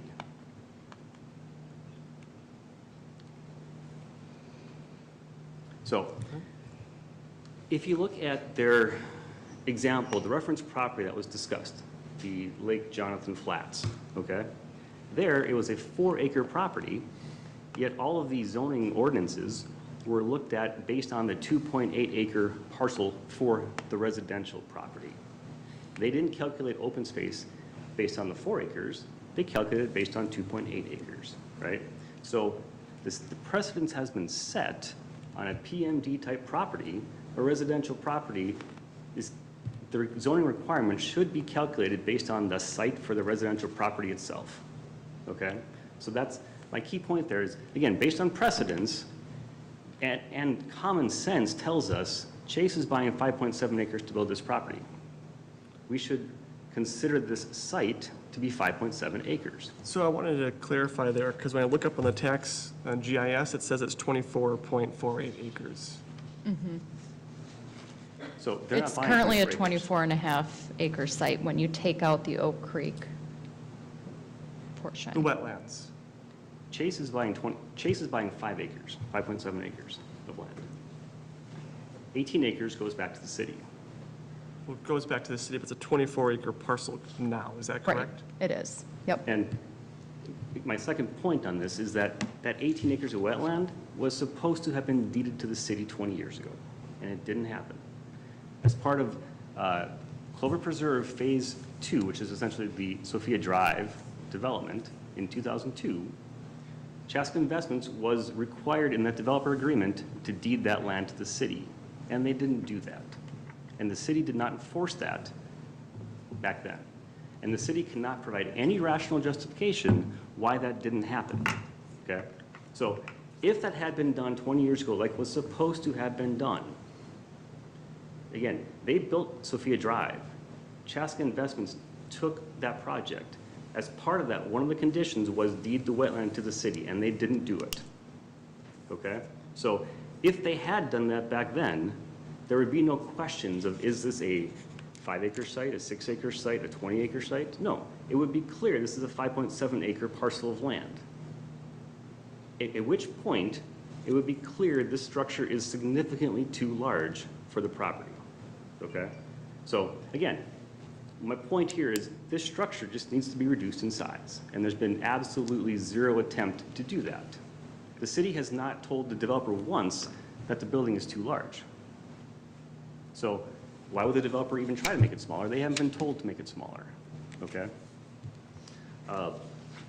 One last point, which I wasn't gonna bring this up, but it's such a significant issue. I want to make sure you're aware of this. If you read the city's write-up, they said, and I quote, "The proposed development would easily meet the code requirements on a 24-acre site with typical wetlands, and the same would be true on a 5-acre site without wetlands." They're saying that this project would be just fine on a 5-acre site. That's absolutely not true. I think they're talking about the usable space here, correct? Well, The open space. The usable open space? if you want to say usable open space fits, sure. Is that what I think the intent was of that?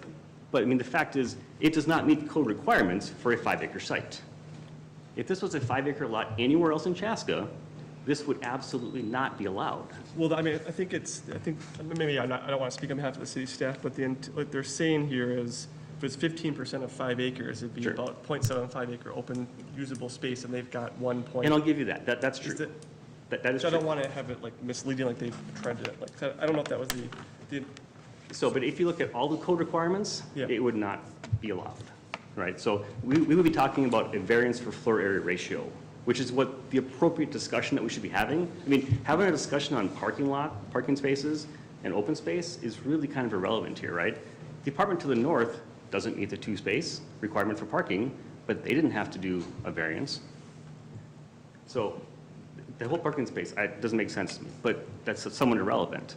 My point here is that if you took a 5 or a 6-acre lot anywhere else in Chaska, just that lot, you couldn't put this property on there. You couldn't put this building on there. It wouldn't meet the floor area ratio, and it's significantly short, okay? So keep that in mind. Again, if you guys approve this thing tonight and approve the variances, what you're essentially saying is, yes, it's perfectly fine to put a building that requires 8.8 acres of land on a space that's only 5.7 acres. That's what you're doing here, okay? The building is so large, again, it requires 8.8 acres. That's the floor area ratio. That's what we've been talking about since day one. And the comprehensive plan, I think there was a picture of it at one point, the comprehensive plan shows 6 acres of that lot being high-density residential. It doesn't show 24 acres being high-density residential. It shows 6, 5, 6, whatever. It's the eastern half of portion of that lot. So to be consistent with the comprehensive plan, you need to look at this as a 5.5, 6-acre apartment site. And you should follow the zoning ordinances as if it was a 6-acre site. And forget the whole open space variance, that's irrelevant. The discussion here should really be around floor area ratio. Thank you. Thank you.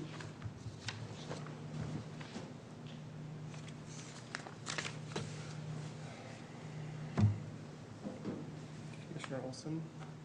Travis Olson, 1439 Sophia Drive. I'm going to go into the housekeeping nitpicky side of things because we're at final.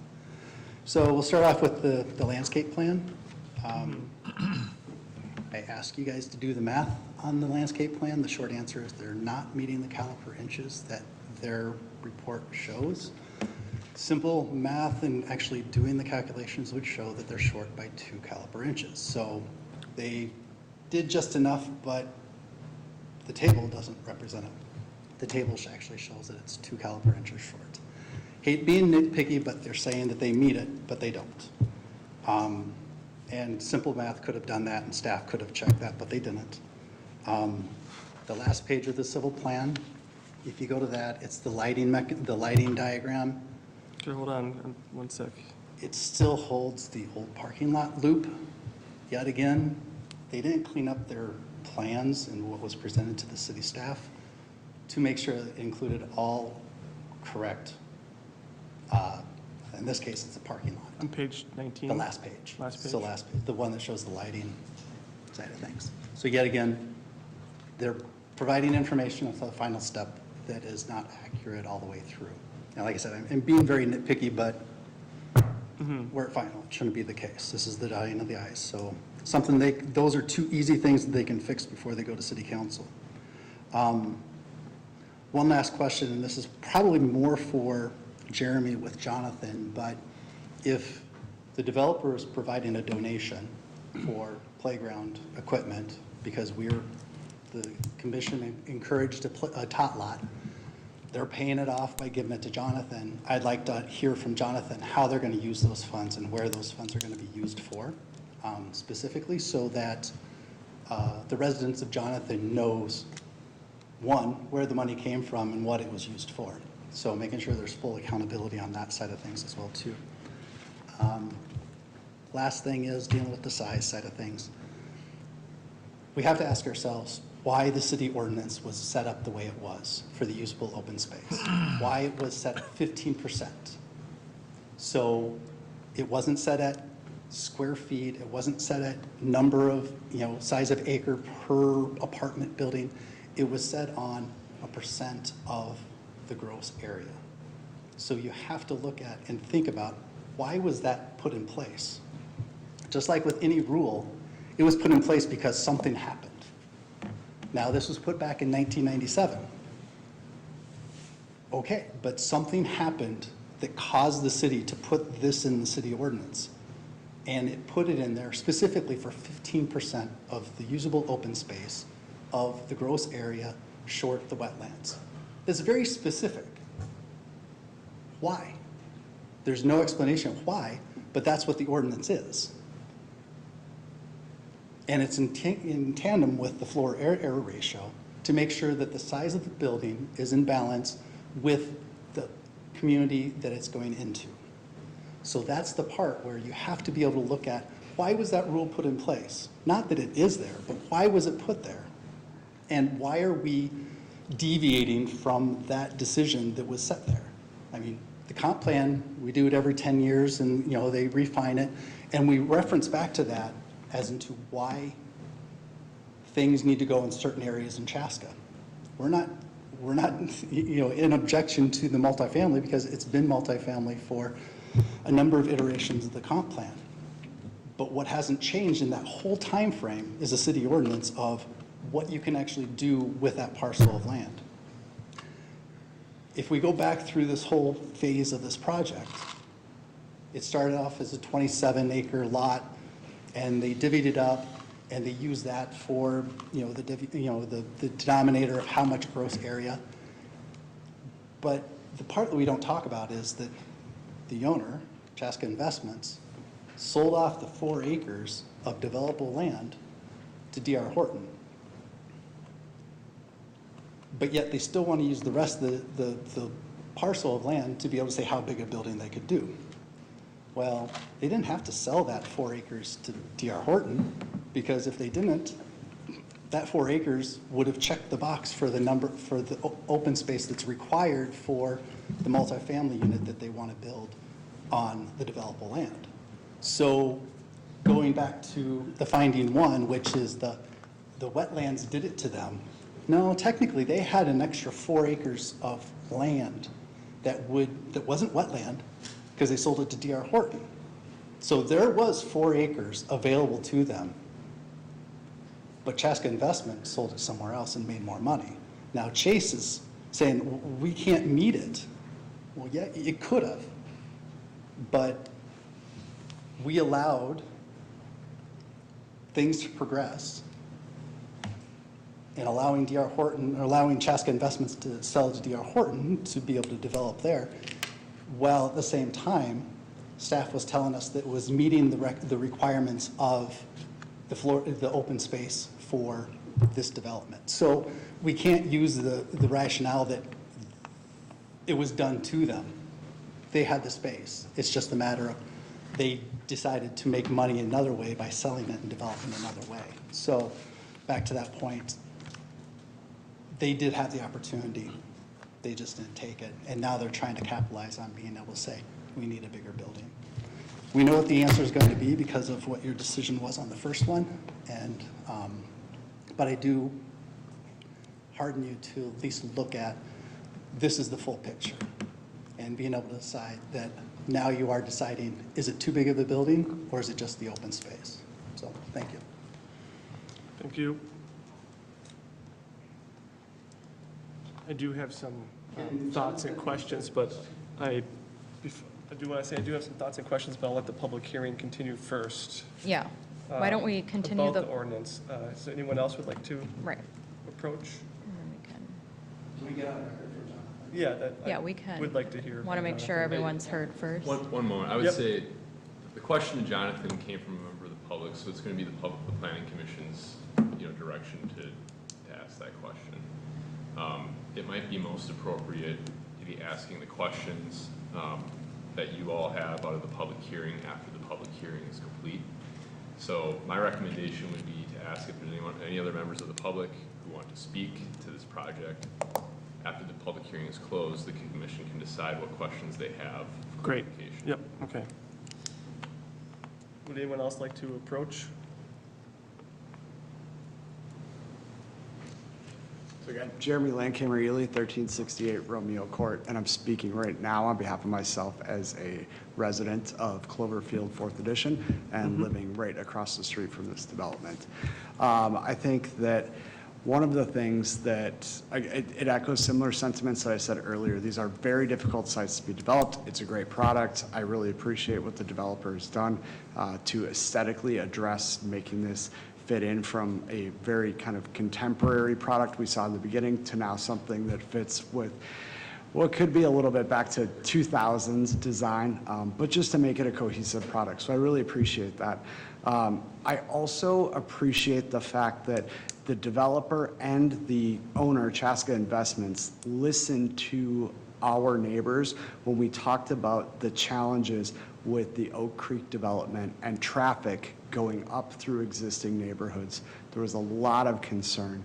And so Chaska Investments worked with this developer to come up with an alternative solution that ultimately impacted the developable land and how this calculation that's been talked about at length tonight, when I think, if I remember right, Chaska Investments said if we didn't sell this, to be totally honest, we could be building a lot more units on this property that you would be looking at, a lot more apartment buildings that would fit within the ordinance. So I think we all have to take a step back and balance that when we think about that. And I, as a resident, appreciate all the partnership that has gone into this in consideration, because you not only have one developer, but you have two developers and an owner, and you have residents and everyone to take into consideration. And I think that, the end results, you're not going to make everyone happy, but I think that through this process, I've been very impressed by the partnership that we've seen from the developer and the owner and the community and the commission. So, thank you. Thank you.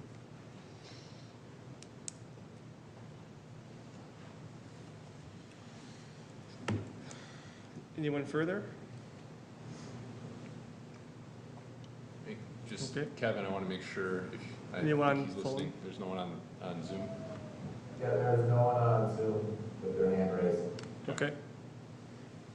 So at that point, I'll close the public hearing at 8:54.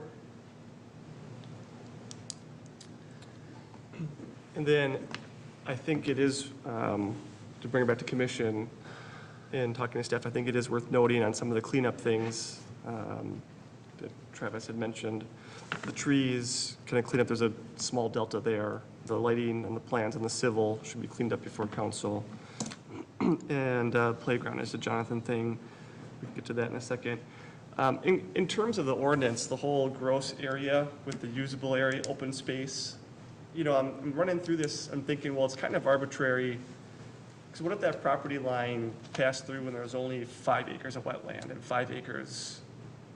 You know, so just because it has, I could imagine a site that's 100 acres and 99 of it is wetland, and there's one little piece of usable dry land. And now, because the ordinance says you have to have 15% open usable area, you would actually have nowhere to develop. Right? I mean, is that how that states? Is that correct? Am I? Right. So to me, I feel like that ordinance actually doesn't quite work. It needs to be reworked. Because you could come to a scenario where you're going to have an open usable area that actually is not feasible in a site would be dead based upon our city code. And so instead of looking at that ordinance, I think it's important, like for this last one and this one, because I was thinking through my head, I'm like, well, you know, the arbitrary line, we've got 24 acres, most of it's wetland. Well, what if it was 9 acres and 5 was dry and 4 was wet? Well, now you're in the ballpark. It's going to work out. So then I started expanding. Well, what if it's 50 acres and it's all wet except for 2 acres? You're not going to be able to develop at all according to our code.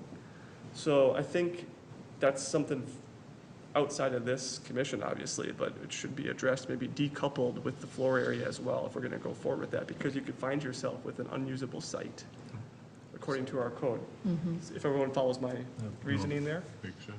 So instead of just taking that word for word, which obviously there's an error in the logic of that code, I think we need to look at the site and see if it makes sense for how big the site is, does the usable area around it, the amenities to the site, does it work?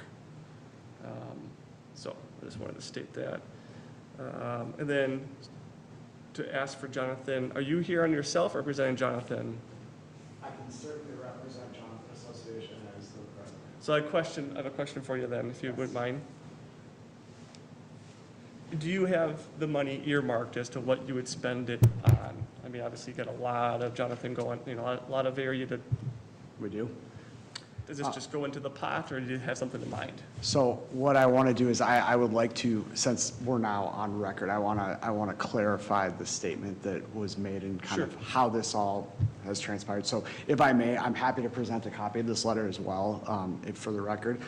But I just, for our members and for you, I'd like to kind of clarify this, because the details of the cash transaction are related to some other pieces with Chaska Investments. It's not necessarily specified for one thing, and we just simply don't do that. It wasn't we're asking for a donation type situation. This is part of a complicated transaction that we've all worked together with Chase Realty, Chaska Investments, and the Jonathan Association Board of Directors. So I think this will clarify it. I addressed a letter on behalf of the board to Chase Real Estate on June 30th of 2022, in which I wrote in response to the request from the Planning Commission. As requested by the Planning Commission and City Council, this letter affirms that Chase Real Estate has actively engaged the Jonathan Association in the consideration of its development known as the Gallery Apartments in Chaska. The Jonathan Association owns and maintains common area amenities, including trails and tot lots throughout our community.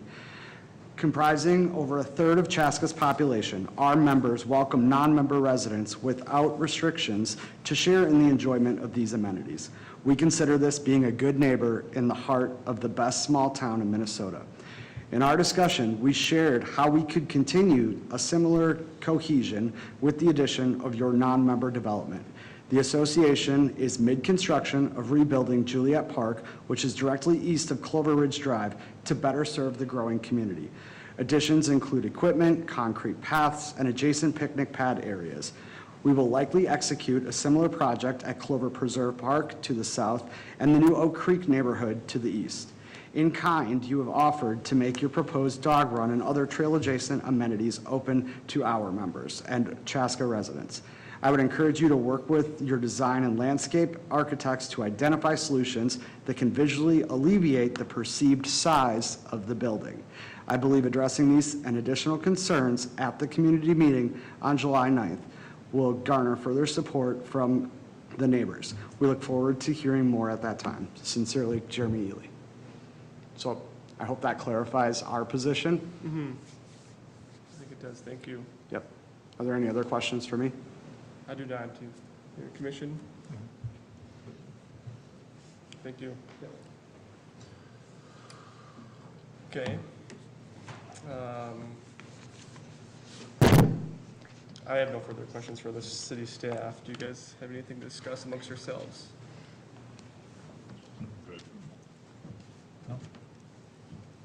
Just a comment that I think we've done a lot of work on this project. It seems to fit. Yeah, there's wetland there, but as we've said in the other ones, wetland is still open space in my book. Yeah, I think it looks like a great project. Okay. With that, was anyone willing to make a motion? We have 3 motions. Is anyone willing to make a motion for the first item? There's 3 here. I'll make the, It's up there on the board, I believe. yep, I got it right here too. Gotcha. I'll make the motion to recommend the city council approval of the final site and building plan and final plat for a 175-unit apartment building subject to the following 14 conditions. I'll second. Lisa, second. All those in favor? Say aye. Aye. Aye. Opposed? Motion passes. I'll keep going. Motion to recommend the city council approval of the variance from zoning section 15.28.030.f, required number of off-street parking spaces for the gallery apartments based on the staff report and the following 3 findings. Is there a second? Second. All those in favor? Aye. Aye. Opposed? Motion carries. And the last one for this, motion to recommend city council approval of the variance from zoning section 15.28.120.f.1, usable open space for the gallery apartments based on the staff report and the following 3 findings. Is there a second? I'll second. Carol.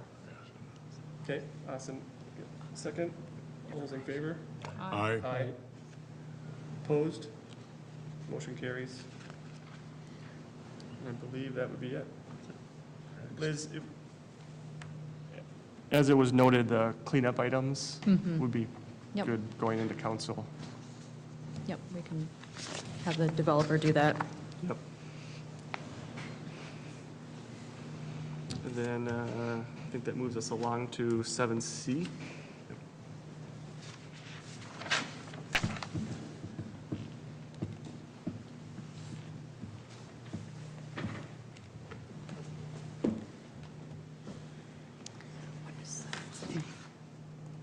I had a question for you, Liz, before you start on 7C. When I open up public hearing and close public hearing, can I just state the time, or do I gavel it in and out? I can't recall. You don't need a gavel. Okay. You just need to state it. Yep. Yep. You can swing that gavel all you want, though. Okay.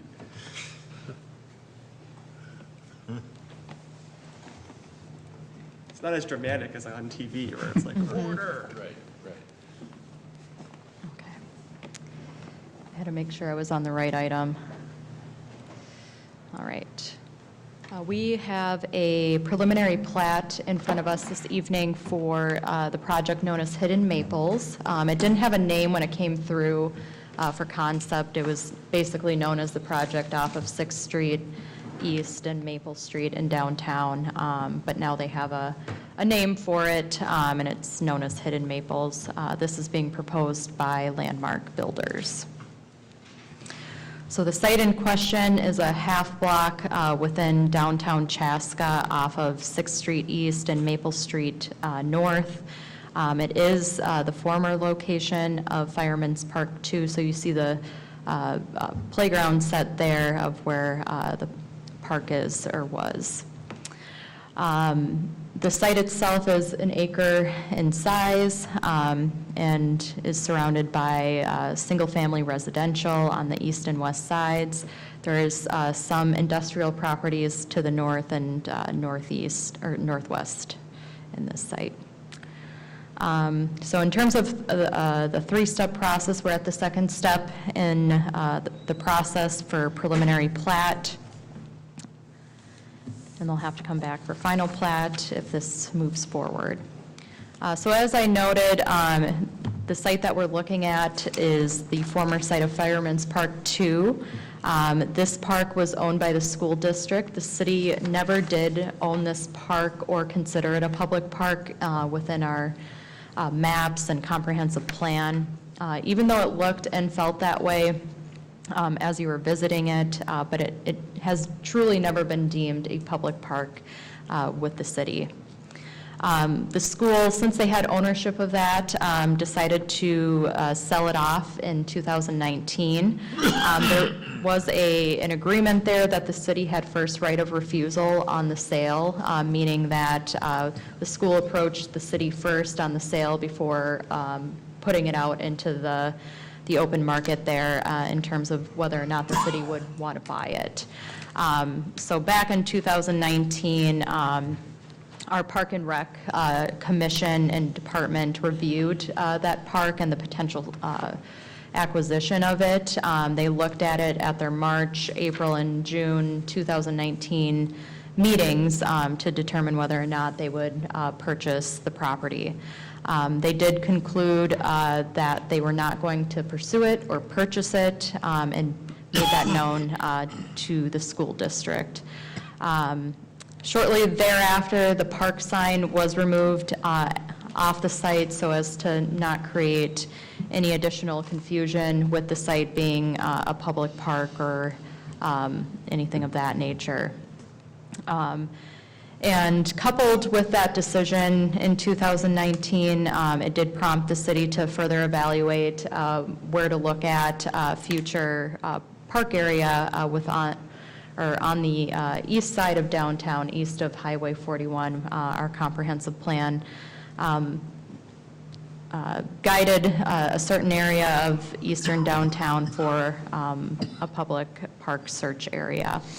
Our downtown master plan also shows where the city is interested in obtaining or acquiring land for future park, and that area is for St. John's, the area next to St. John's Church, which is just south of the site that's being looked at.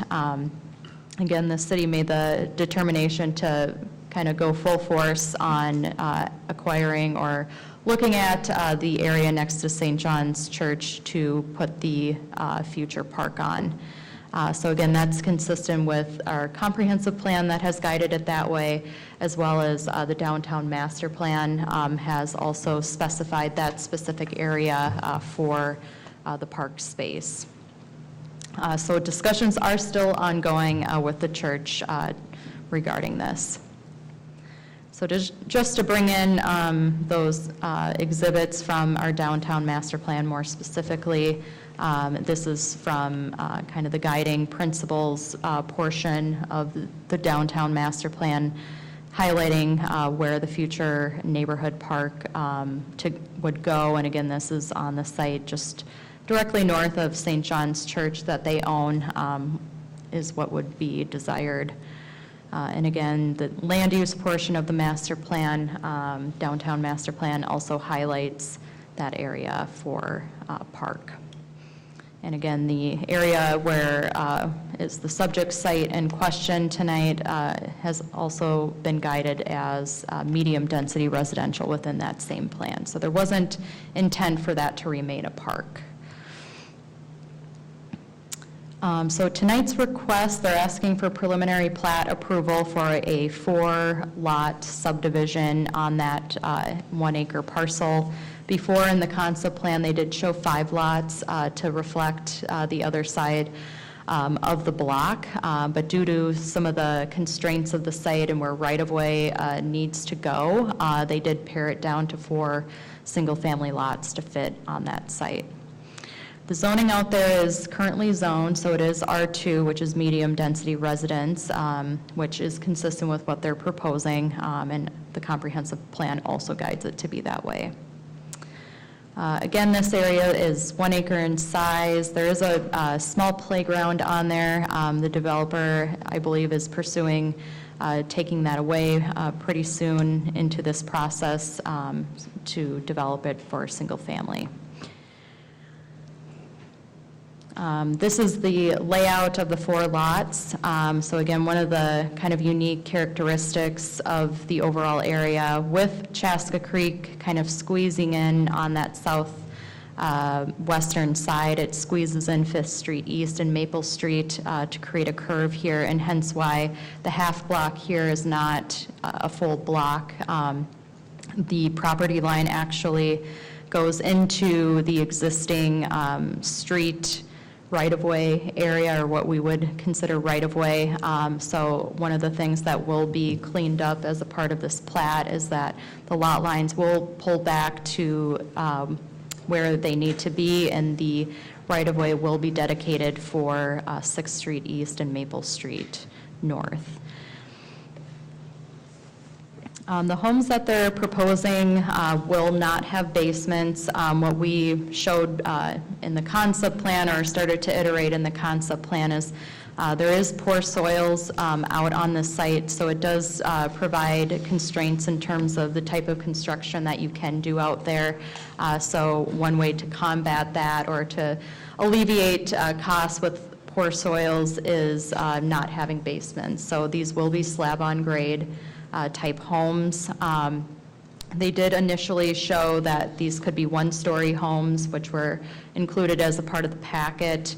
A newer supplement has been provided where they would like to explore or pursue 2-story homes, since they can't do basements on this site.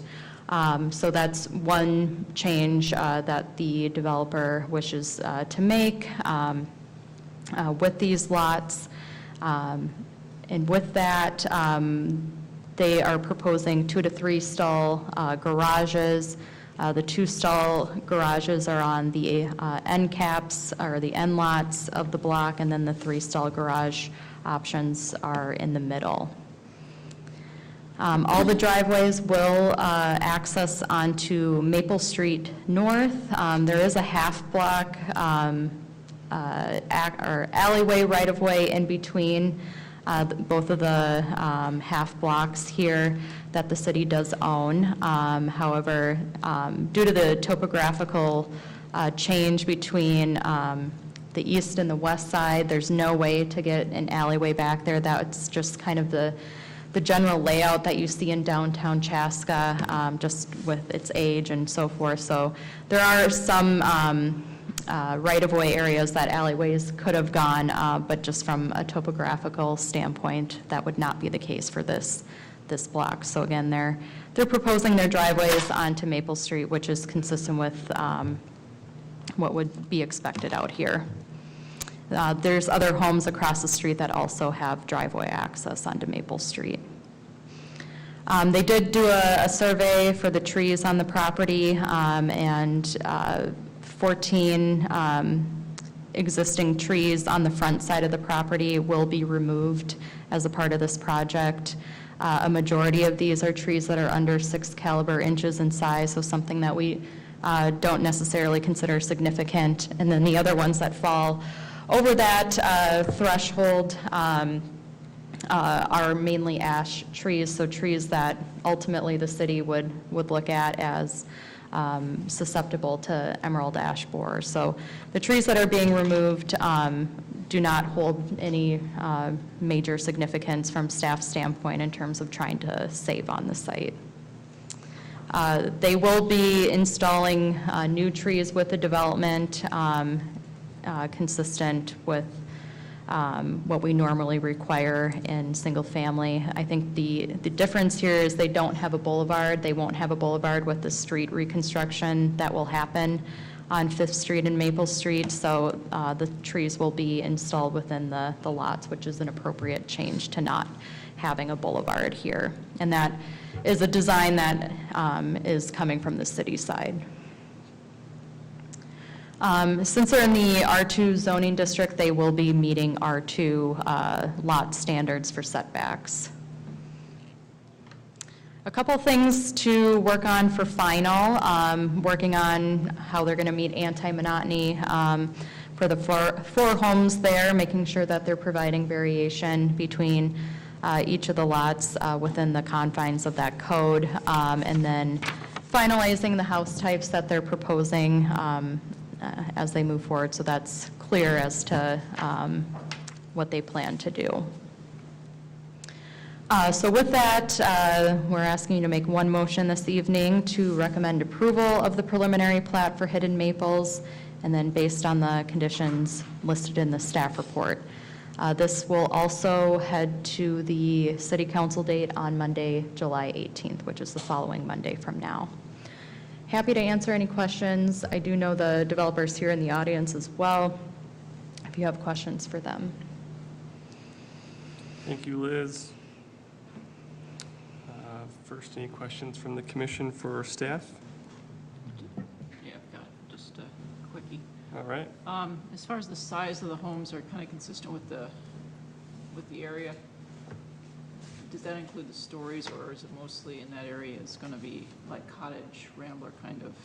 In terms of what is existing out there? Yes, exactly. Yeah, how it's going to fit in. Yeah, I guess it depends on what portion of the area you're looking at. I know they provided a document about the lots that are directly north are kind of those newer two-story homes, kind of more like what they want to propose, but across the street on Maple, it's more of the cottage type, the older ones that are well-established into the neighborhood, and I would say the same for the lots directly on the rear of this block. Yep.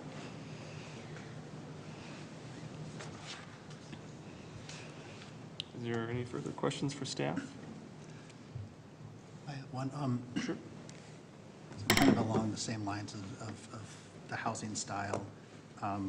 How much dialogue, or I hate saying it's like the city saying what you can and cannot do in the property. I know we can't do that, but how much guidance can the city staff give towards what does go there to make it fit in with the neighborhood? Because obviously this is filling in a gap that has been a park for a number of years. You have neighbors on 3, almost 4 sides of it, and how is this going to fit in is kind of the biggest question, because the diagrams that were provided don't necessarily fit into the neighborhood. So how can staff guide the developer to make sure it fits in versus just plopping in 4 brand new homes that don't fit in? And there can be general guidance from the Planning Commission as well related to that. If that's something you want the developer to look at a little bit more, you can certainly add that as a condition of approval. And something that they can work on for their final submittal is showing how the styles of homes that they wish to pursue. We should note that the style of the home could change as they're gearing up for a building permit, but there still can be a condition or a comment in there to work on the style and the type of the product that they do pursue. We can't really restrict in a certain sense just based on how our code is, but we can certainly provide some guidance as to, let's evaluate the overall style and how it fits into the overall neighborhood. So in terms of footprint and stories, that's based upon the code that's out there, correct? Right. Setbacks would dictate that. Setbacks, and easements, yep. So is the most southern lot, I guess, the one that on the curve, that's going to be cleaned up, or is there going to be easement, or are they going to replat that, did you say? So they'll dedicate right-of-way Dedicate for that. right-of-way, Yep, okay. so as a part of the plat, that would get Dedicated. cleaned up, yep. Okay. For the roadways? Yeah, because it kind of cuts on that corner. Right. Okay. Any other questions for staff before I open up the public hearing? All right, it is a public hearing, so open it up at, it is public hearing, correct? Yeah. Open up at 9:19. Anyone would like to approach the commission? Now would be the time to do so.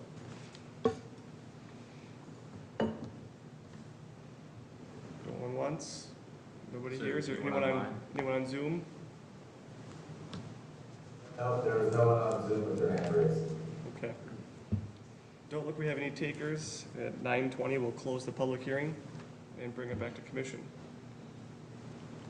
Is there any further discussion amongst ourselves? Questions? Hey, Liz, one question for the lot to the southern lots, you know, there at the bend. Is there going to be any need for variances for that specific lot? As far as how they're laying it out, no. They're meeting the required setbacks out there. And because the conditions we have state what the setbacks are, then they'll be confined to Right. that. Okay. Yep. So the only thing is they're gonna deed That corner. the corner, Yeah. deeded access. So you said They're going to Right-of-way. dedicate right away. dedicate Yep. right away, yeah, For that portion. okay. I mean, I think the idea of putting a condition in to make sure that the new homes will at least be in similar nature to the neighborhood seems like a reasonable thing because it's filling in a gap and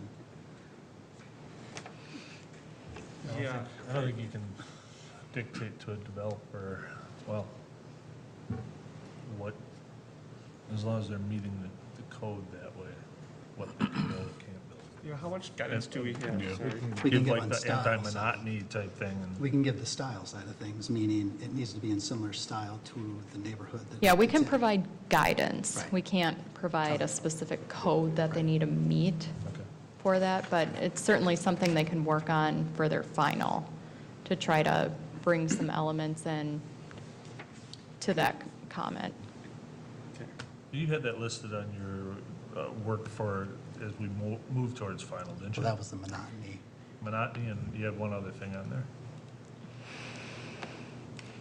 Without having it in front of me, I wish I knew everything like the back of my hand. Yeah, the anti-monotony and something else. Yeah, it was just having lots 2 and 4 being different. So- Yeah, I think it was only related to anti-monotony. So that's why I say if you want that to be further evaluated, we can certainly make that a condition of approval. And we do that, you know, with things that don't necessarily have a code requirement for them. We can just say further evaluation and have it be something that can provide, you know, additional information or iterations at the final submittal. I mean, I think in general, it's a decent idea for them to see if they can somehow make it feel like it's part of the neighborhood. I think it's gonna be tough because those houses right across the street are kind of that old, Yeah. I don't even know the timeline. Built that way anymore. You know, yeah, single-story cottage slab on grade, Yeah, that's why, World War II type post-housing, yeah, I had the question because the proposal here has them as ramblers. and then it's And changed. then now all of a sudden it's 2-story, which, Right. like I said, if you look at that, the older pieces of the neighborhood, that may kind of look like you said, like, you know, just kind of dropped them there. And you see that in some cities and it's, you know, just kind Right. of ruins the character a little bit. Yeah, yeah, because you can't do a basement because Right. soil's in the floodplain. Right. So I think that's the part where it's like, I would recommend we So add Add that a as a condition. 13th provision. Right. taken? They try to incorporate some sort of Style. somehow, yeah. Right, that meets the Fits into the neighboring. neighborhood. I'm fine with that. Anyone would like to make a motion? Yeah. I'll make a motion Commissioner to, Olson? Motion to recommend city council approval for the preliminary plat for Hidden Maples, subject to the following 13 conditions. Is that including the That is additional? including the additional Additional to try to work with staff on style and for the give them some neighbors. guidance on style to match the neighborhood if possible. Anyone like a second? I'll second. All those in favor? Aye. Aye. Aye. Opposed? Motion carries. Developers here, so you kind of overheard us. Yep. All right, thanks. Liz, I'll have to 7, recuse myself from this one. okay.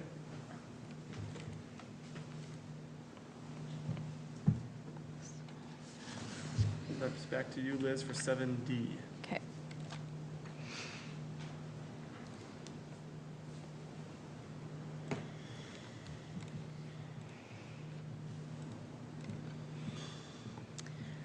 Thank you, members of the Planning Commission. We have a preliminary plat and rezoning request this evening for Club West 11th, being proposed by Tradition Development. The site is located above in yellow. That's the full site as it is today. We're at the, sorry, before I move on. So it's located in southwest Chaska, right off of Vista View Drive, is on the western side of the property. Additional single-family flank the south sides and the west sides. There's ravine areas on the north side. So this area is being looked at for an extension of single-family. We're looking at the second step in the process for preliminary plat and rezoning. In terms of previous approvals, so Club West, also known as the Harvest Development by Robert Thomas Homes or Tradition Development, date back to well before 2014, but the areas that are more applicable in and around this site were approved in September of 2014 for Club West 2nd. That's when the final plat was approved to show the extension and ultimate stub of Vista View Drive where it stubs off today. And then in March of 2015, Club West 3rd final plat was approved, and that's the lots that back up to the Kuski property that's being looked at this evening. And then as of recent, the developer did conduct a neighborhood meeting on March 23rd, 2022, ahead of their concept plan review, which they got approval for in May of 2022. So we're at the second step here. The current request is for preliminary plat approval for 19 single-family lots. The second part of that request is for rezoning from the open zoning district to PRD 62.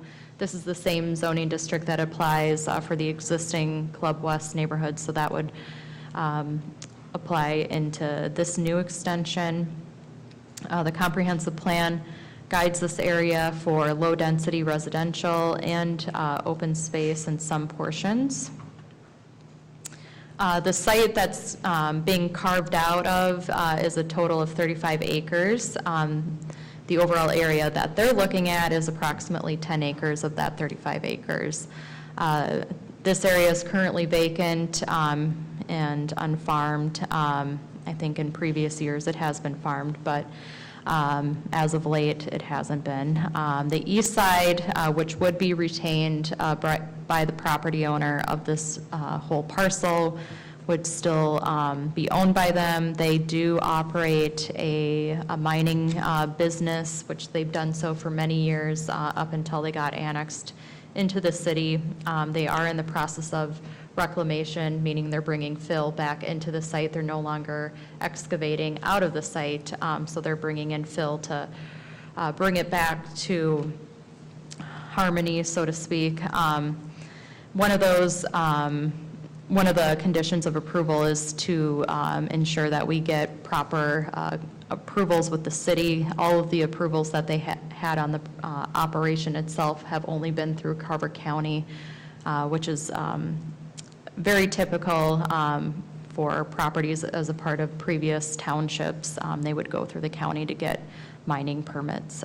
So moving forward, just with where they're at and with residential going adjacent, we would look at getting the proper permits in place for the reclamation portion of that operation with the city. There's treed areas or wooded areas of the property that are both on the north side and what we would call the south side of the property. Much, if not all of that, is planned to be preserved. Getting into the site itself for the pre-plat and rezoning, it's a 10-acre site. They are proposing 19 lots, 4 of which would come off of the extension of Vista View Drive. An additional extension into a cul-de-sac would access 15 additional lots. Again, the east side will be retained by the property owner, so in the interim, they are looking at a temporary turnaround to stub off on the eastern side, which is needed for fire emergency to ensure that there's proper turning movements on streets of a certain length. Related to that, they are showing the turnaround to go into lot 15 here.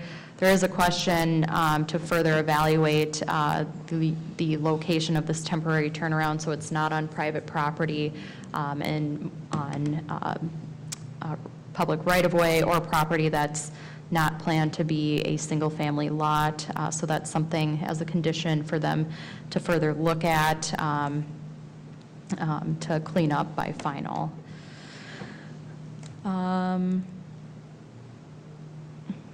Ultimately, in the future, Vista View Drive would extend all the way to Creek Road. I'll show a full concept plan of that on the next slide here.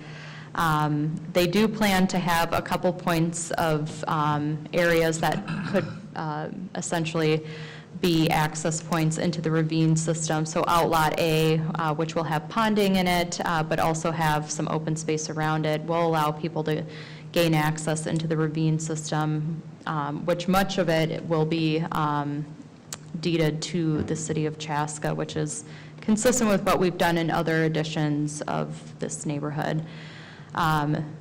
The wooded area, again, will be kind of on the east and just south of where Vista View Drive will extend to, so there will be other opportunity along that extension of Vista View Drive to get into the ravine system. The other area of note, which is primarily being set up for the potential to connect in for the property to the south here, there's one remaining parcel that's been kind of surrounded by development but has been there for years over time. They don't have access to city utilities, so they are making an area or planning for an area, should this person want to connect into city utilities, they would have an area to do so. Our only request with this is ensuring that this area, which is 20 feet wide, be a part of Outlot B. It just sets it up for success if connections need to occur so that no fences or other private pieces would be in that easement area. So that is one request, is to create that as a part of Outlot B as opposed to being an easement area. This is kind of the full layout. Again, these are ghost plat areas as they haven't been formally analyzed for how lots can fit and work into the topography there because it does slope down quite a bit as you get to Creek Road. So this area off of Vista View Drive on the eastern side of Kuski's property will have to come in for the full approvals when they're ready to do so. Again, their timing on that is kind of tied with the reclamation portion of their operation completing. So again, they're in the midst of that. They've stated that 5 years seems to be kind of that threshold that they're dealing with in terms of getting that all buttoned up. But again, time will tell on that moving forward. They did do a tree survey for the property. They surveyed 187 trees kind of within the immediate vicinity of the site and where the lots are. From that total, 26 of them will be removed, and I've highlighted in orange here primarily where those areas will be removed from. Otherwise, the remaining wooded area will remain in its natural state. So the ones that will be removed, the majority, if not most, in all of them are ash, elm, box elder, and cottonwood.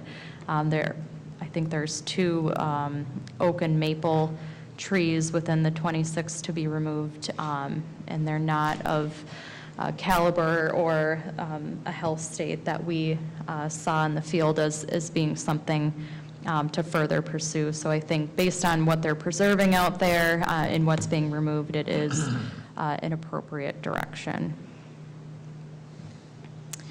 This is just an overlay with an aerial. I think one thing to continue to evaluate is the screening from the adjacent operation to the east there for both Lot 4 north of Vista View Drive and Lot 15 south of Vista View Drive. All of the wooded area will help screen up to Lot 14, and then at this point, it would be good to ensure that there's landscaping or whatever can be done to help with the screening from the east there. The products they're proposing is consistent with what they've done in the other additions. They'll have a mix mainly of 2-story. They'll have some 1-story options as well. So things to work on for final, so the screening component, and then working on the temporary turnaround location and where it sits within lot lines. Not necessarily something that needs to be satisfied by final, but something to work on as this development is gearing up for construction, is ensuring that a conditional use permit is obtained for the remaining operation on the Kuski site. And again, we made a condition of approval specific to issuing a building permit for the development to ensure that's in place. And that's more so just to kind of set the stage of, you know, there is a permit there, and this is the details of the permit, and making sure that's just buttoned up. So it's not necessarily changing anything out there than what exists today. It's just more so ensuring that the permit reflects what's going on and with the city, since all the other permits were with the county. So 2 motions this evening. 1 motion to recommend approval of the preliminary plat for Club West 11th based on the conditions in the staff report, and then a motion to recommend approval of the rezoning from open to PRD 62. There's a draft ordinance of that included in your packet as well. Happy to answer any questions. The developer is also here to help answer questions too. Thank you, Liz. Any questions for staff from the commission? All right. So I know that the reclamation of the mining area, they're hoping to have done in 5 years. Is there something that you can, I don't know if we can even do this, but where we can write in, because I think that extension down the Creek Road is a positive there. Not that we'd have something where we put a fuse on it. So at the end of 10 years, we need to have an extension completed type thing. Just so it's not 20 years from now, and that we always hope that this would finish, and it never got done. Right. And I would say regarding that, you know, I think the answer that we typically get from people who operate mining operations is they can't predict the actual time it's going to end.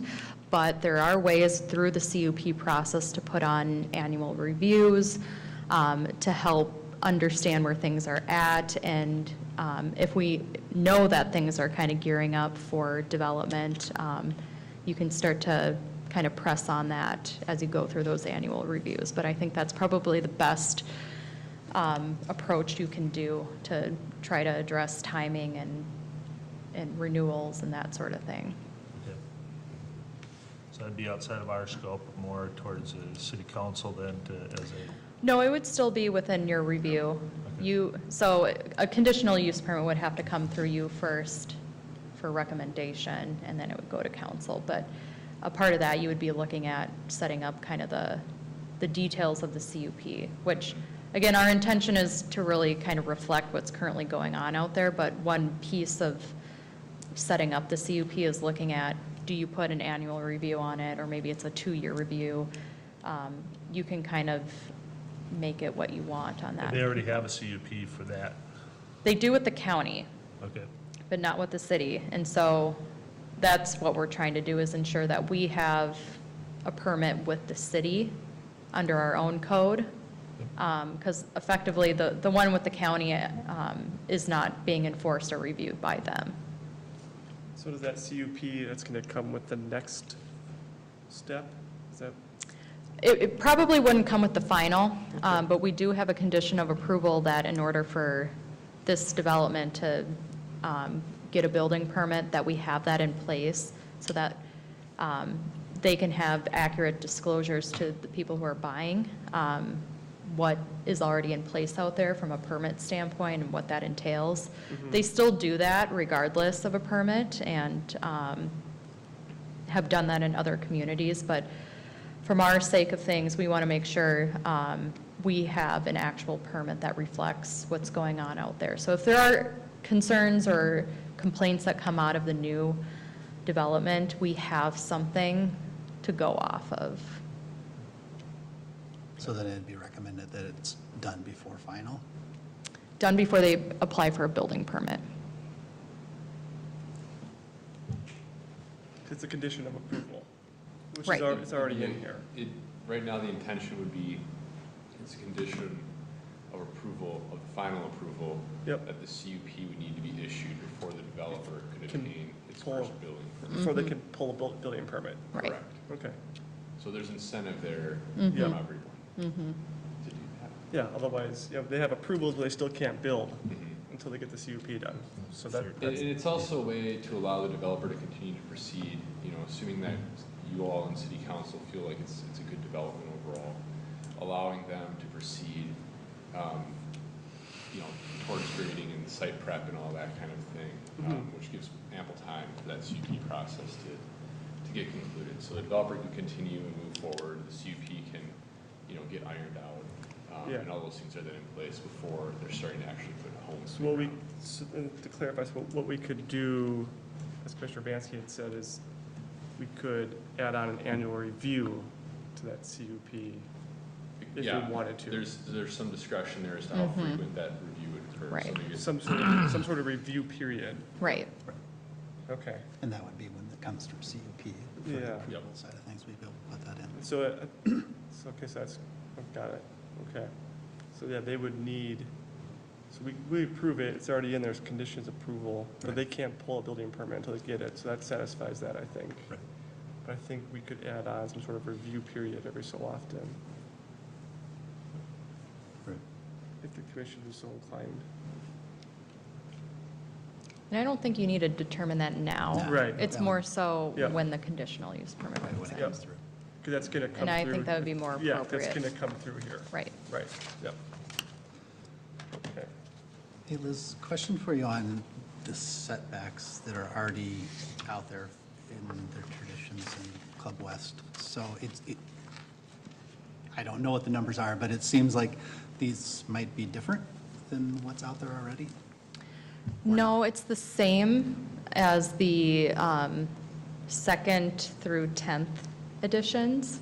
So yes, they'll have the same setbacks out there. So they each have, so everything else has a 7.5-foot setback? Right, so the first edition, this was kind of a change desired by the developer after the first edition went in, is to have a little bit more, I guess, for lack of better words, more discretion in how they place the building if they had the 10.5 versus the 7.5 on both sides. They felt that that was an easier way to. So is it 7.5 or 10 and 5? 10 and 5. but our conditions show 7.5. Or maybe it's 7.5, So and that I'm was the getting reason why them I'm like, confused. In the narrative, it said 10 and 5, but in the conditions, it has 7.5. So I just want to make sure we're clear on that. Oh, and I think it does say both in there, but it says for the Club West First Edition, it's 7.5. I can double check that, Well, but, in condition 7, it states what the setbacks are, and it shows 7.5. It doesn't show 10 and 5, whereas in your narrative, it said 10 and 5. So like I said, just want to make sure what it is that we're approving here. let's see here. Yeah, if I have a error there, that I can definitely change that.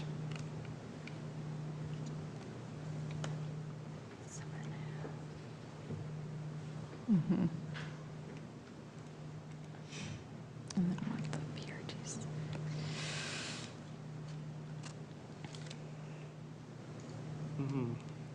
Okay. Yep, so we want to make it the same as the 2nd and 11th, so it'd be the 10 and 5 out there.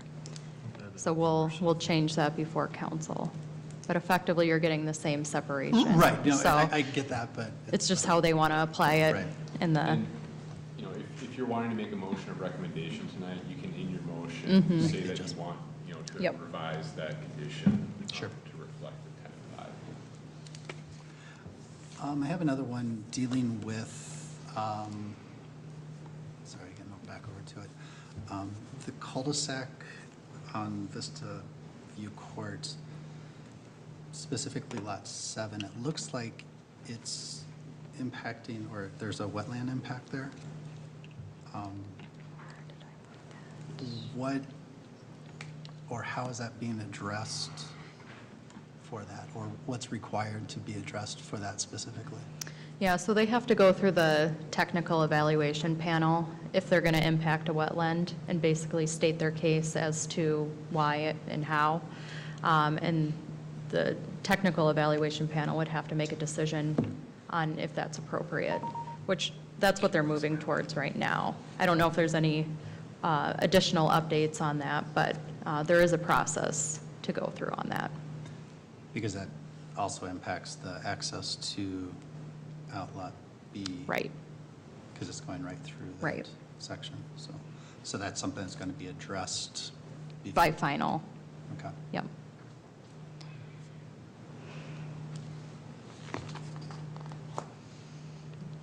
I think that's all I have. Any further questions for staff? Okay. So I think at 9:47, we'll open to the public hearing. If anyone would like to address the commission, they can do so now.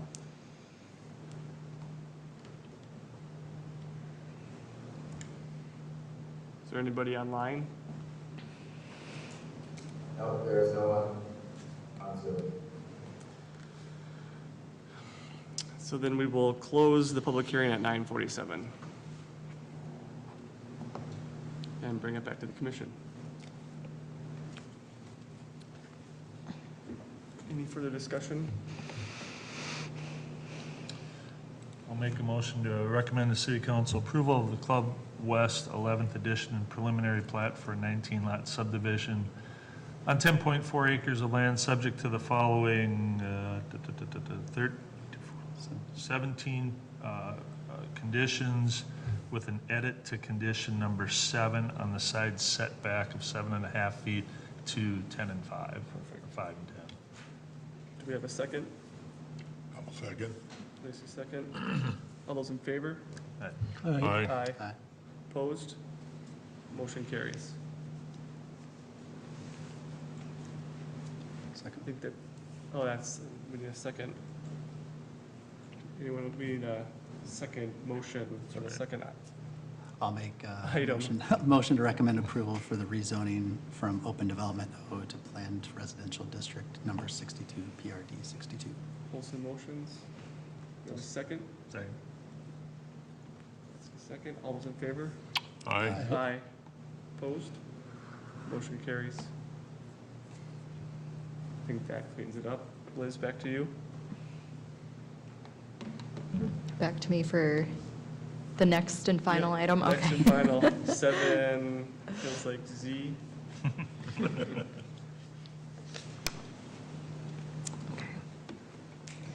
Just give me a second. That was a quick turnaround. 7E.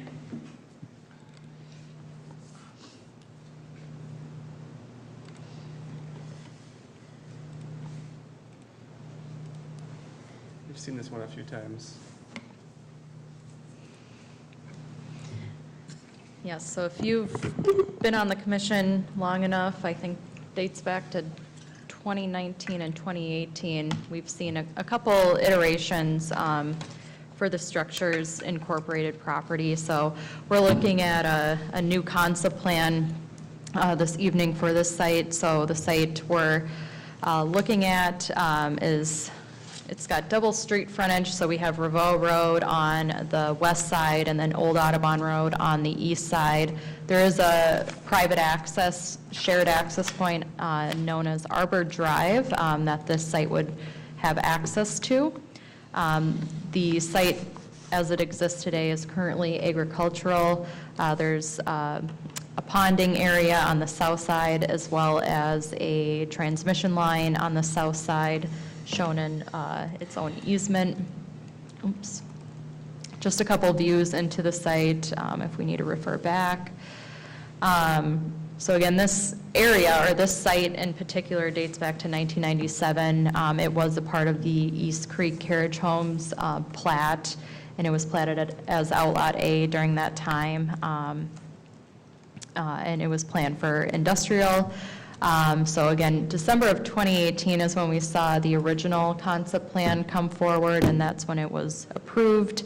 Then a couple months after that, in April of 2019, they came forward with a preliminary site and building plan, preliminary plat, and a rezoning for the site. So it did get rezoned to a planned industrial district, PID 9 to be exact. After those approvals were done, they did do soil tests on the site, and it did conclude that there were very poor soils across the entire site. So they were dealing with that, and as a result of that, they did come back with a revised preliminary site and building plan to kind of escape some of the more poor soil areas that exist on the property. So they showed kind of a flip of their site design to the west side versus the east side to help get away from more of the significant poor soils. So they came back for that revision in May of 2020 and got that approved. And again, after that was approved, even after looking at some of the construction mechanisms that are needed to build on the poor soils, it did prove itself to be financially burdensome for the property owner. So they did abandon that project altogether as the cost for the construction that was needed for that building was just too financially incapable for the site. So what they're looking at now for this new concept is breaking the site up into 3 lots and 3 smaller building pads to help offset the construction mechanisms that are needed for poor soils. So when you kind of pare it down to a smaller building pad, you're not requiring as significant of foundation systems within those poor soils. So that's why they're coming forward with a new concept plan this evening. So to show the previous plan, I have that on this site here. This is with the soil borings attached. I'd say the more significant poor soils are on the eastern side here, but a lot of the site still has areas of poor soils. The site in total is 5.25 acres in size. Again, it's a vacant agricultural site. There's a holding pond on the south side, and then a 125-foot transmission line easement also on the south side. With this new plan, they do plan to encroach into this easement area. They have gotten initial feedback from Xcel Energy on their plan to encroach, and they're favorable of the plan that's being presented. They'll still have to work with Excel on their plan and moving forward, but they did get some initial nod from Excel that parking is, The parking lot, right? yes, parking, landscaping, and fencing is what they're proposing in that area. No buildings are proposed or any of their exterior storage areas. And then they're showing, not on this site plan, but access would come from Arbor Drive to the north here, which is a shared access point that the other industrial properties to the north also use. So the concept plan, again, is for the construction of 3 new buildings and lots. And 2 of those buildings and lots would have exterior storage. The previous plan and the zoning that was put in place also had the similar use proposed, so that is reflected in the zoning. So again, this is effectively kind of that same use and site plan, just broken up into 3 areas. The access point, as I mentioned, will come off of Arbor Drive, so they're showing that access point mainly in the middle lot there, but all 3 lots would have ability to access there.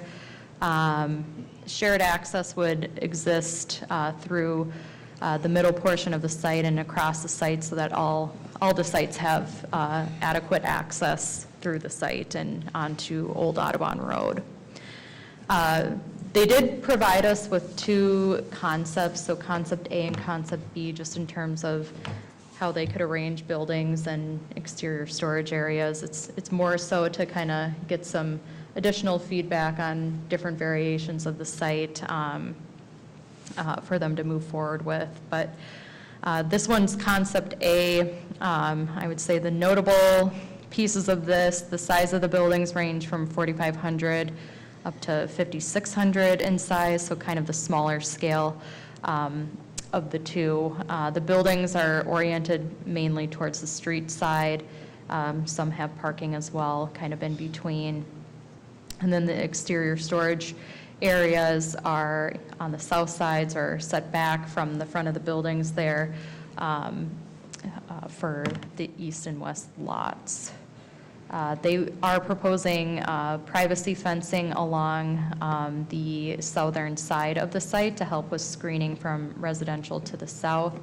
In addition to that, they're going to look at berming and landscaping along that edge, which again was another thing they explored in their previous plans. So again, looking at that to see how they can dress up this side so that that edge will be a soft edge to the residential to the south. Concept B also shows the same access into the site and shared access all the way through. The shared access points also have parking on either side of them in between the property lines there, as opposed to just a straight and narrow shared access in concept A. These building pads are a little bit larger at 5,800 and 6,400 square feet in size, and then they're kind of pressed more into the middle of the site as opposed to flanking the sides of the site out towards the street. And then the storage yards are kind of in between the street and the building, so to speak. The privacy fencing and the berming would also be the same on this southern portion of the site.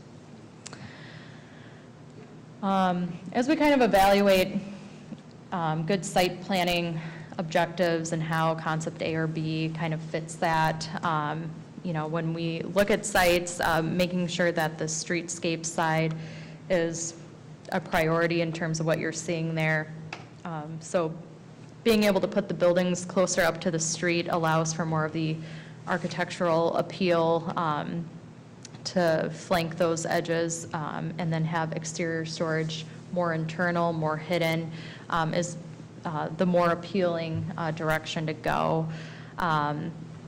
having wider separation from residential as much as possible is also the more appealing option to move towards. They meet setbacks in terms of what's required out there, but where they can provide more separation is always more ideal. And with that, providing more green space is also helpful and more ideal. And then having good circulation through the site for vehicles as well as pedestrian movements will also be a more appealing outcome. So as we talk about those points and what concept seems to kind of lean more towards those objectives, we see that more in concept A. There's still room for improvement and enhancement in some of those areas that they can work on. But those are kind of our comments in terms of what direction to go in terms of a layout. The buildings that are proposed will basically kind of fall in line with the same style that they proposed during their initial concepts and preliminary site and building plans, having kind of a contemporary look out there with some warm elements tied in as well. I think the materials are yet to be further defined, but having eaves and cedar wood, architectural metal paneling is what they've discussed this far as in terms of potential materials. But they'll have to show how they meet our ordinance requirements. This is just a colorized version of the concept A, if that helps in our discussion. Liz, Yep. Quick question. Yep. Are the outside storage areas going to be fenced, or is it just vehicular storage, or what's the deal? In terms of what happens here? Yeah, are they going to fence it? Is it like product storage? Yeah, right now, the way it's shown is they'll have security fencing around the loading and the exterior storage areas, and then privacy fencing is shown on the south side here. Okay, so the whole south side has privacy fencing. Right. Okay. But our comments and a condition of approval for the exterior storage area, it should be or include the privacy fencing to further delineate out where the exterior storage areas are. That was my question. So they're well defined on the site and they're screened on all of its edges. So you'd want to have double fencing on the south side, and then... It could be a mix. I mean, if there's going to be privacy fencing around the exterior storage area and then you have it additionally here, maybe there's a way to marry the two together. I'm not sure. But it certainly brings up the question of kind of what makes sense out there from a visual standpoint. But the goal here is to try to screen everything all year round from the properties to the south. Okay, thanks. Yep.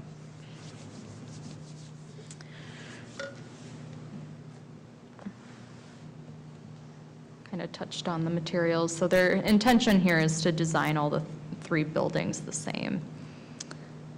And the type of buildings, these are going to be a mix of office and industrial. They will be kind of that smaller scale, which from staff standpoint, there's a huge demand for that as far as kind of the calls we get and people looking for sites within the city. This does kind of hit a demand that we don't see in other places of the city. So kind of breaking it up into three smaller chunks that people can own, I think will be a very desirable need from a lot of prospective buyers out there.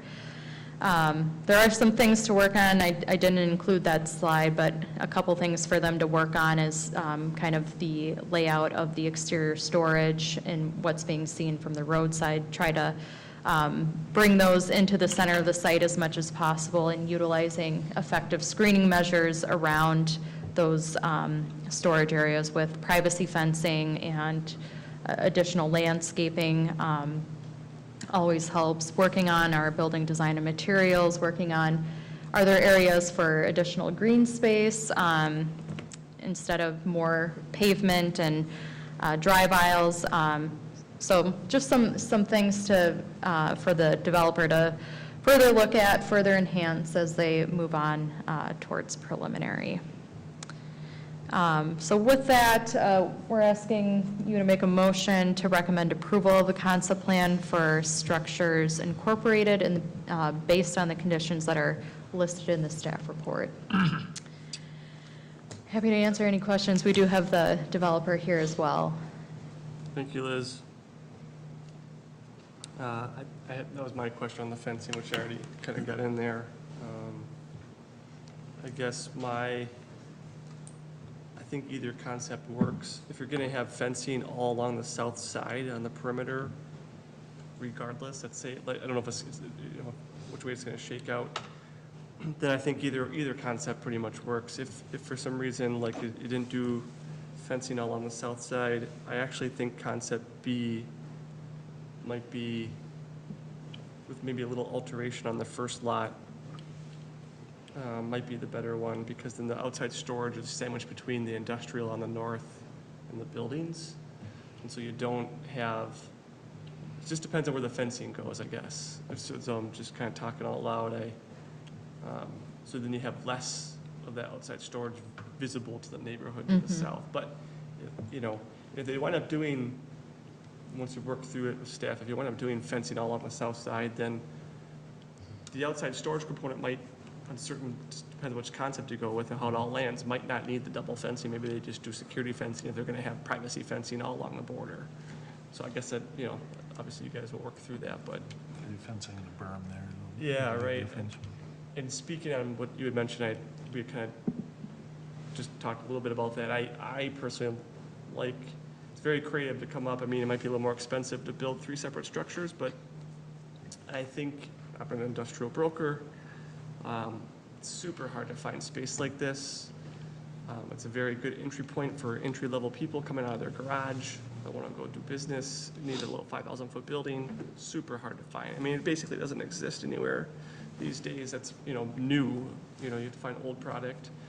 And so, you know, costs more up front, but this would be tremendous value in the future. You know, you could, you know, the price per square foot on something like this is a huge resale value. So, and it's great for, you know, small business, you know, coming to the city. I have probably a statement / question. In listening to the city council, their comments on some of the plans that have come through, their general statement is what starts at concept ends up in final. Minor tweaks, but what starts here is ultimately what gets approved. Problem is there's 2 options here. There's A and B. The question is, why is there A and B? I mean, it should just be one. What is it that they're proposing? Because I know they've had issues with the land, and, you know, this is the third time coming back through. So I get it, but now you're putting forward 2 options for us. And I would only ask that if we're putting recommendations forward, we're saying which one it is, so that when it goes to city council, it says this is what the plan should be, not here's a couple of options to choose from, because they are vastly different and have their issues. So I would much rather want to know what it is that we're approving, so that council can be clear on what it is that's coming to them as well too, versus this hodgepodge. And I think you guys would agree with that one as well too, at least the comments coming in. I think that's the intention of what's being presented tonight, is for you all to say what your preference is and make that recommendation. Okay. I don't want to speak on behalf of the developer. My sense is that's what they were looking for as well. Okay, because I wasn't clear on the verbiage. It was the matter of, here's a couple of options, here's staff's preference, but that because was. it is kind of unique, right? We don't, which one is it? Right. And like I said, both of them are valid. It's just a matter of which one is it that we're going to be recommending. And I don't know if there's neighbors here that are going to speak, but it's the, you know, to be able to understand what their concerns are, because knowing this property has already come through a couple of times, us sitting in this seat, we're already expecting them to be able to cover everything that's already been discussed on the south side of this property, because it's already come through a couple of times and been addressed. I didn't go back and look at the the previous plans to see what was put as conditions or what was put as, the landscape side of things, but I'm assuming the berming and vegetation is adequate, as well as the privacy fence, adequate to cover everything we discussed in the prior visits to planning? Well, this is a concept too. Well, this is so- concept, but yeah. it's. I would say generally speaking, the southern edge, we looked at the fencing, berming, and landscaping as an option on that site. So they're trying to carry that through. And the biggest difference is they're encroaching on the Excel, whereas in the previous ones, they Right. weren't. Yep. So that's the big difference there. Yep. They're getting closer to the neighborhood with the parking lot, the outside storage. So they're getting closer to Revo Circle that wasn't happening in the prior one. So that's the big difference on the size. Right. So now this isn't a public hearing, but the owner's developer is here. So if they would like to come up, it'd be beneficial if they take a minute, so we can ask them a couple quick questions.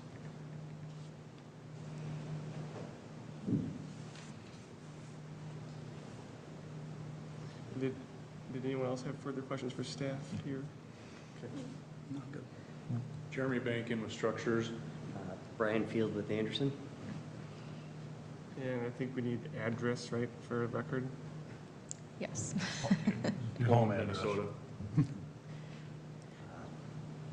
Shakopee, Minnesota. Okay, so we have the two concepts in front of us. Is it truly either one works for you? I mean, is there a preference on your behalf, and what would you like to see? I mean, to help narrow it down for us.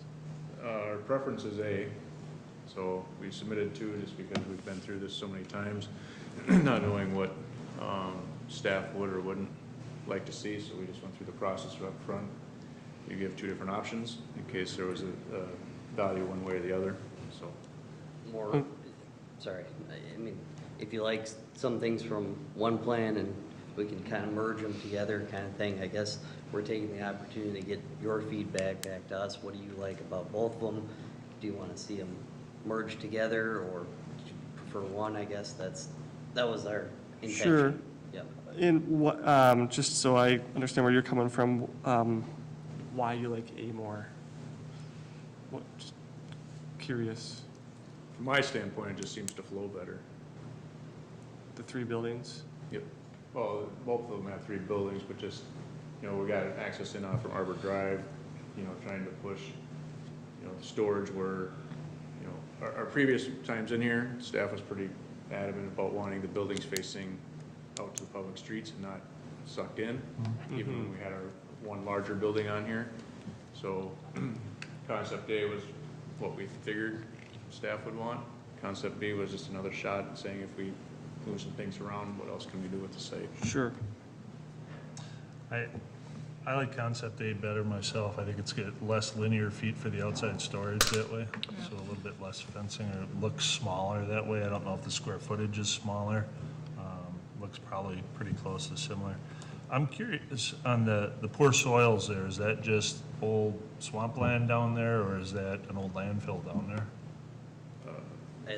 It's about, in some areas, about 15 feet of organics. Okay. 24. 24, so it's even worse. I guess my guess is that from the development to the south there, they probably mined some soil from this site as part of that, kind of flip-flop the site. And Okay. that's kind of how it ended up there. That's all the questions I had. It didn't get any better in the last 3.5 years. Question for you. It's, for me, the big difference between previous and this one is now there's a lot of, I won't say pavement because I know it's not going to be pavement, but a lot of surface covered. Maybe either parking lots, outside storage. Can it handle? I mean, I guess, I know this is concept, but it seems like there's a lot of, I'll just use pavement as the answer there. that is going to go here, that one, can handle it, and two, is it really going to be pavement, or is it going to be crushed whatever that is going to cause more dust and irritations that's bigger than what we talked about in the previous times to plan? Previously, we had all the outdoor storage outside of the actual parking stalls was all going to be recycled concrete that would be treated, That's right, I and that remember had that. been approved previously. That would still be our intent, is to get as much of that as we possibly can. As far as if it can handle it from a runoff or storm water, we had a full report done on this entire property previously, that I don't remember if it had been submitted to the city or not, but we still have that report. In this concept though, we've got a couple underground water chambers so that we're not even messing with that existing pond, because that created a lot of headaches for us previously. So we've got 2 underground systems we'll be building in theory that will handle our water. Correct me if I'm wrong, but the report shows that the 35 acres north of us was already handled by the pond, as long as we don't touch the pond itself.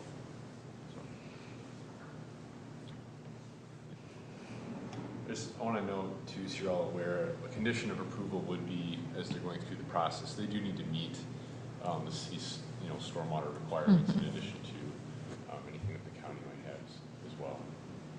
Mm-hmm. I recall the crushed concrete, recycled concrete, right? Correct. So it's like class 5, but a lot less dusty because it's concrete. Correct. So you don't have that sand particulate matter. Okay. And staff was still fine with that?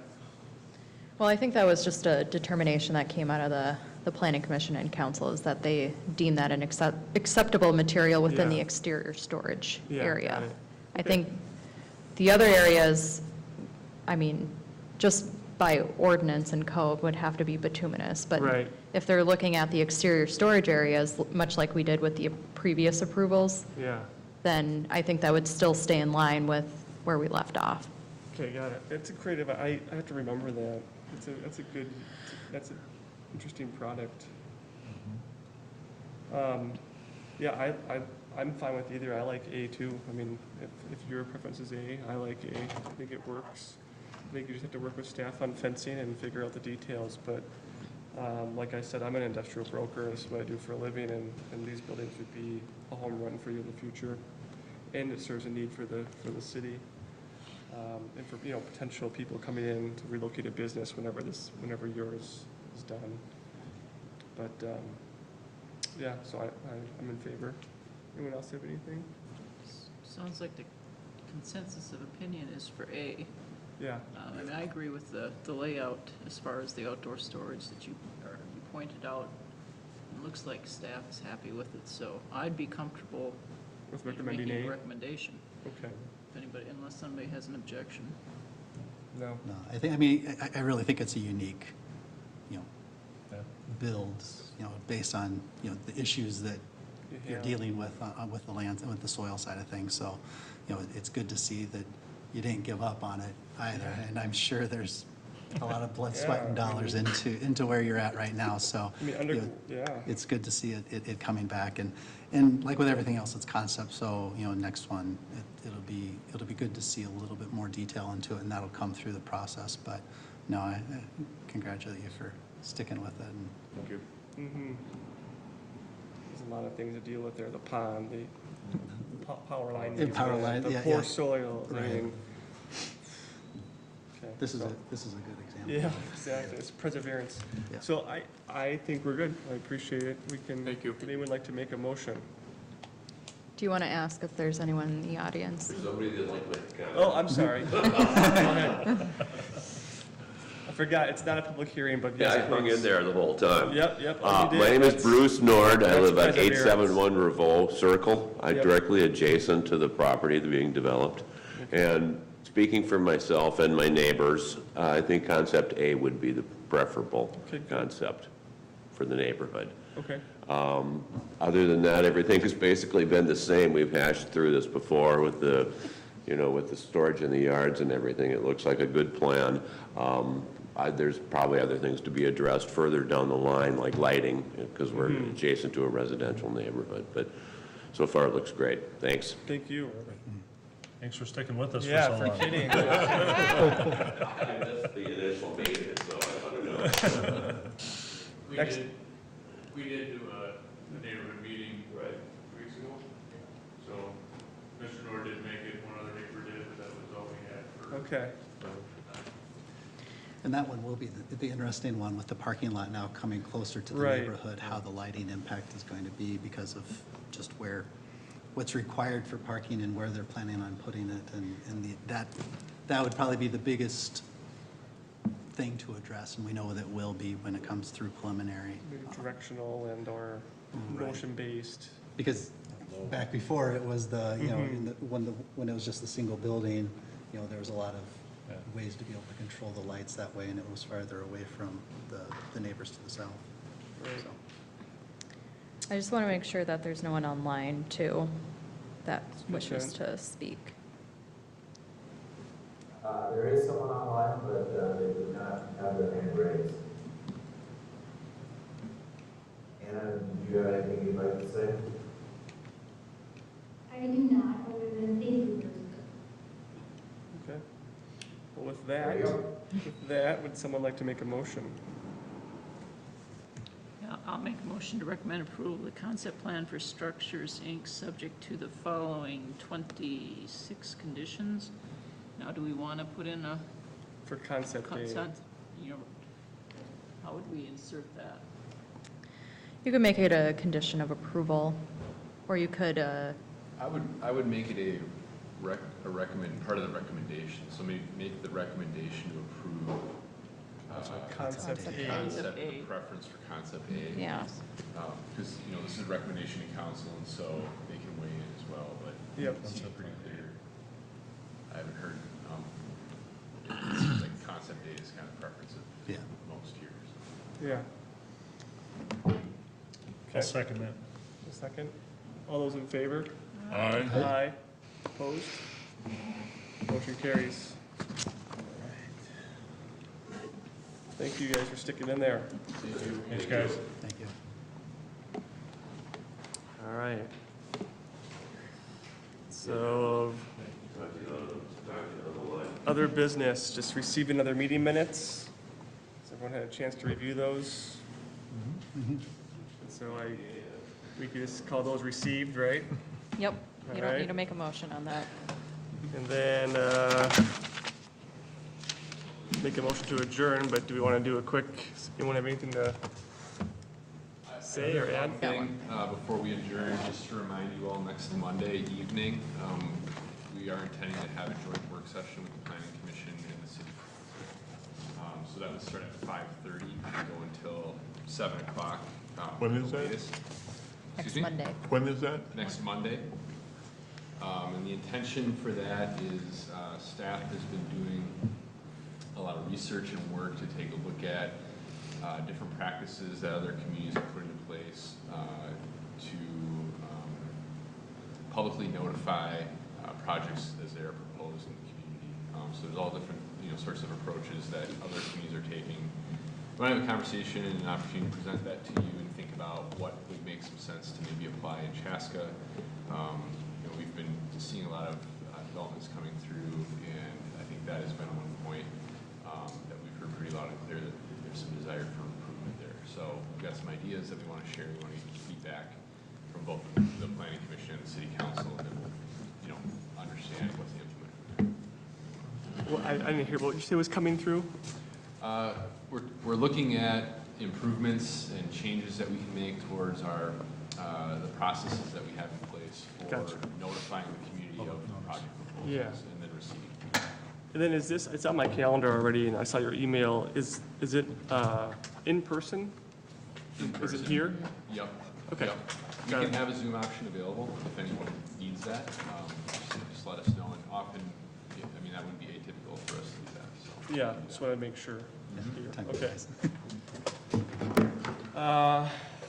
With that, should we make a motion? One quick little Go ahead. report. So the Chaska Community Center Task Force, we had a meeting Actually had an open house about 3 weeks ago. It was well attended. We got a lot of community input as far as what they'd like to see with it.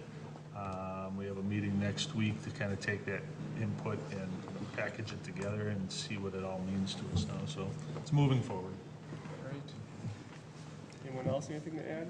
Hey, Nate, I have just kind of a general statement, but with the transition to Civic, to the new platform, obviously, we're missing some of the more recent meetings. They haven't been posted on the city website.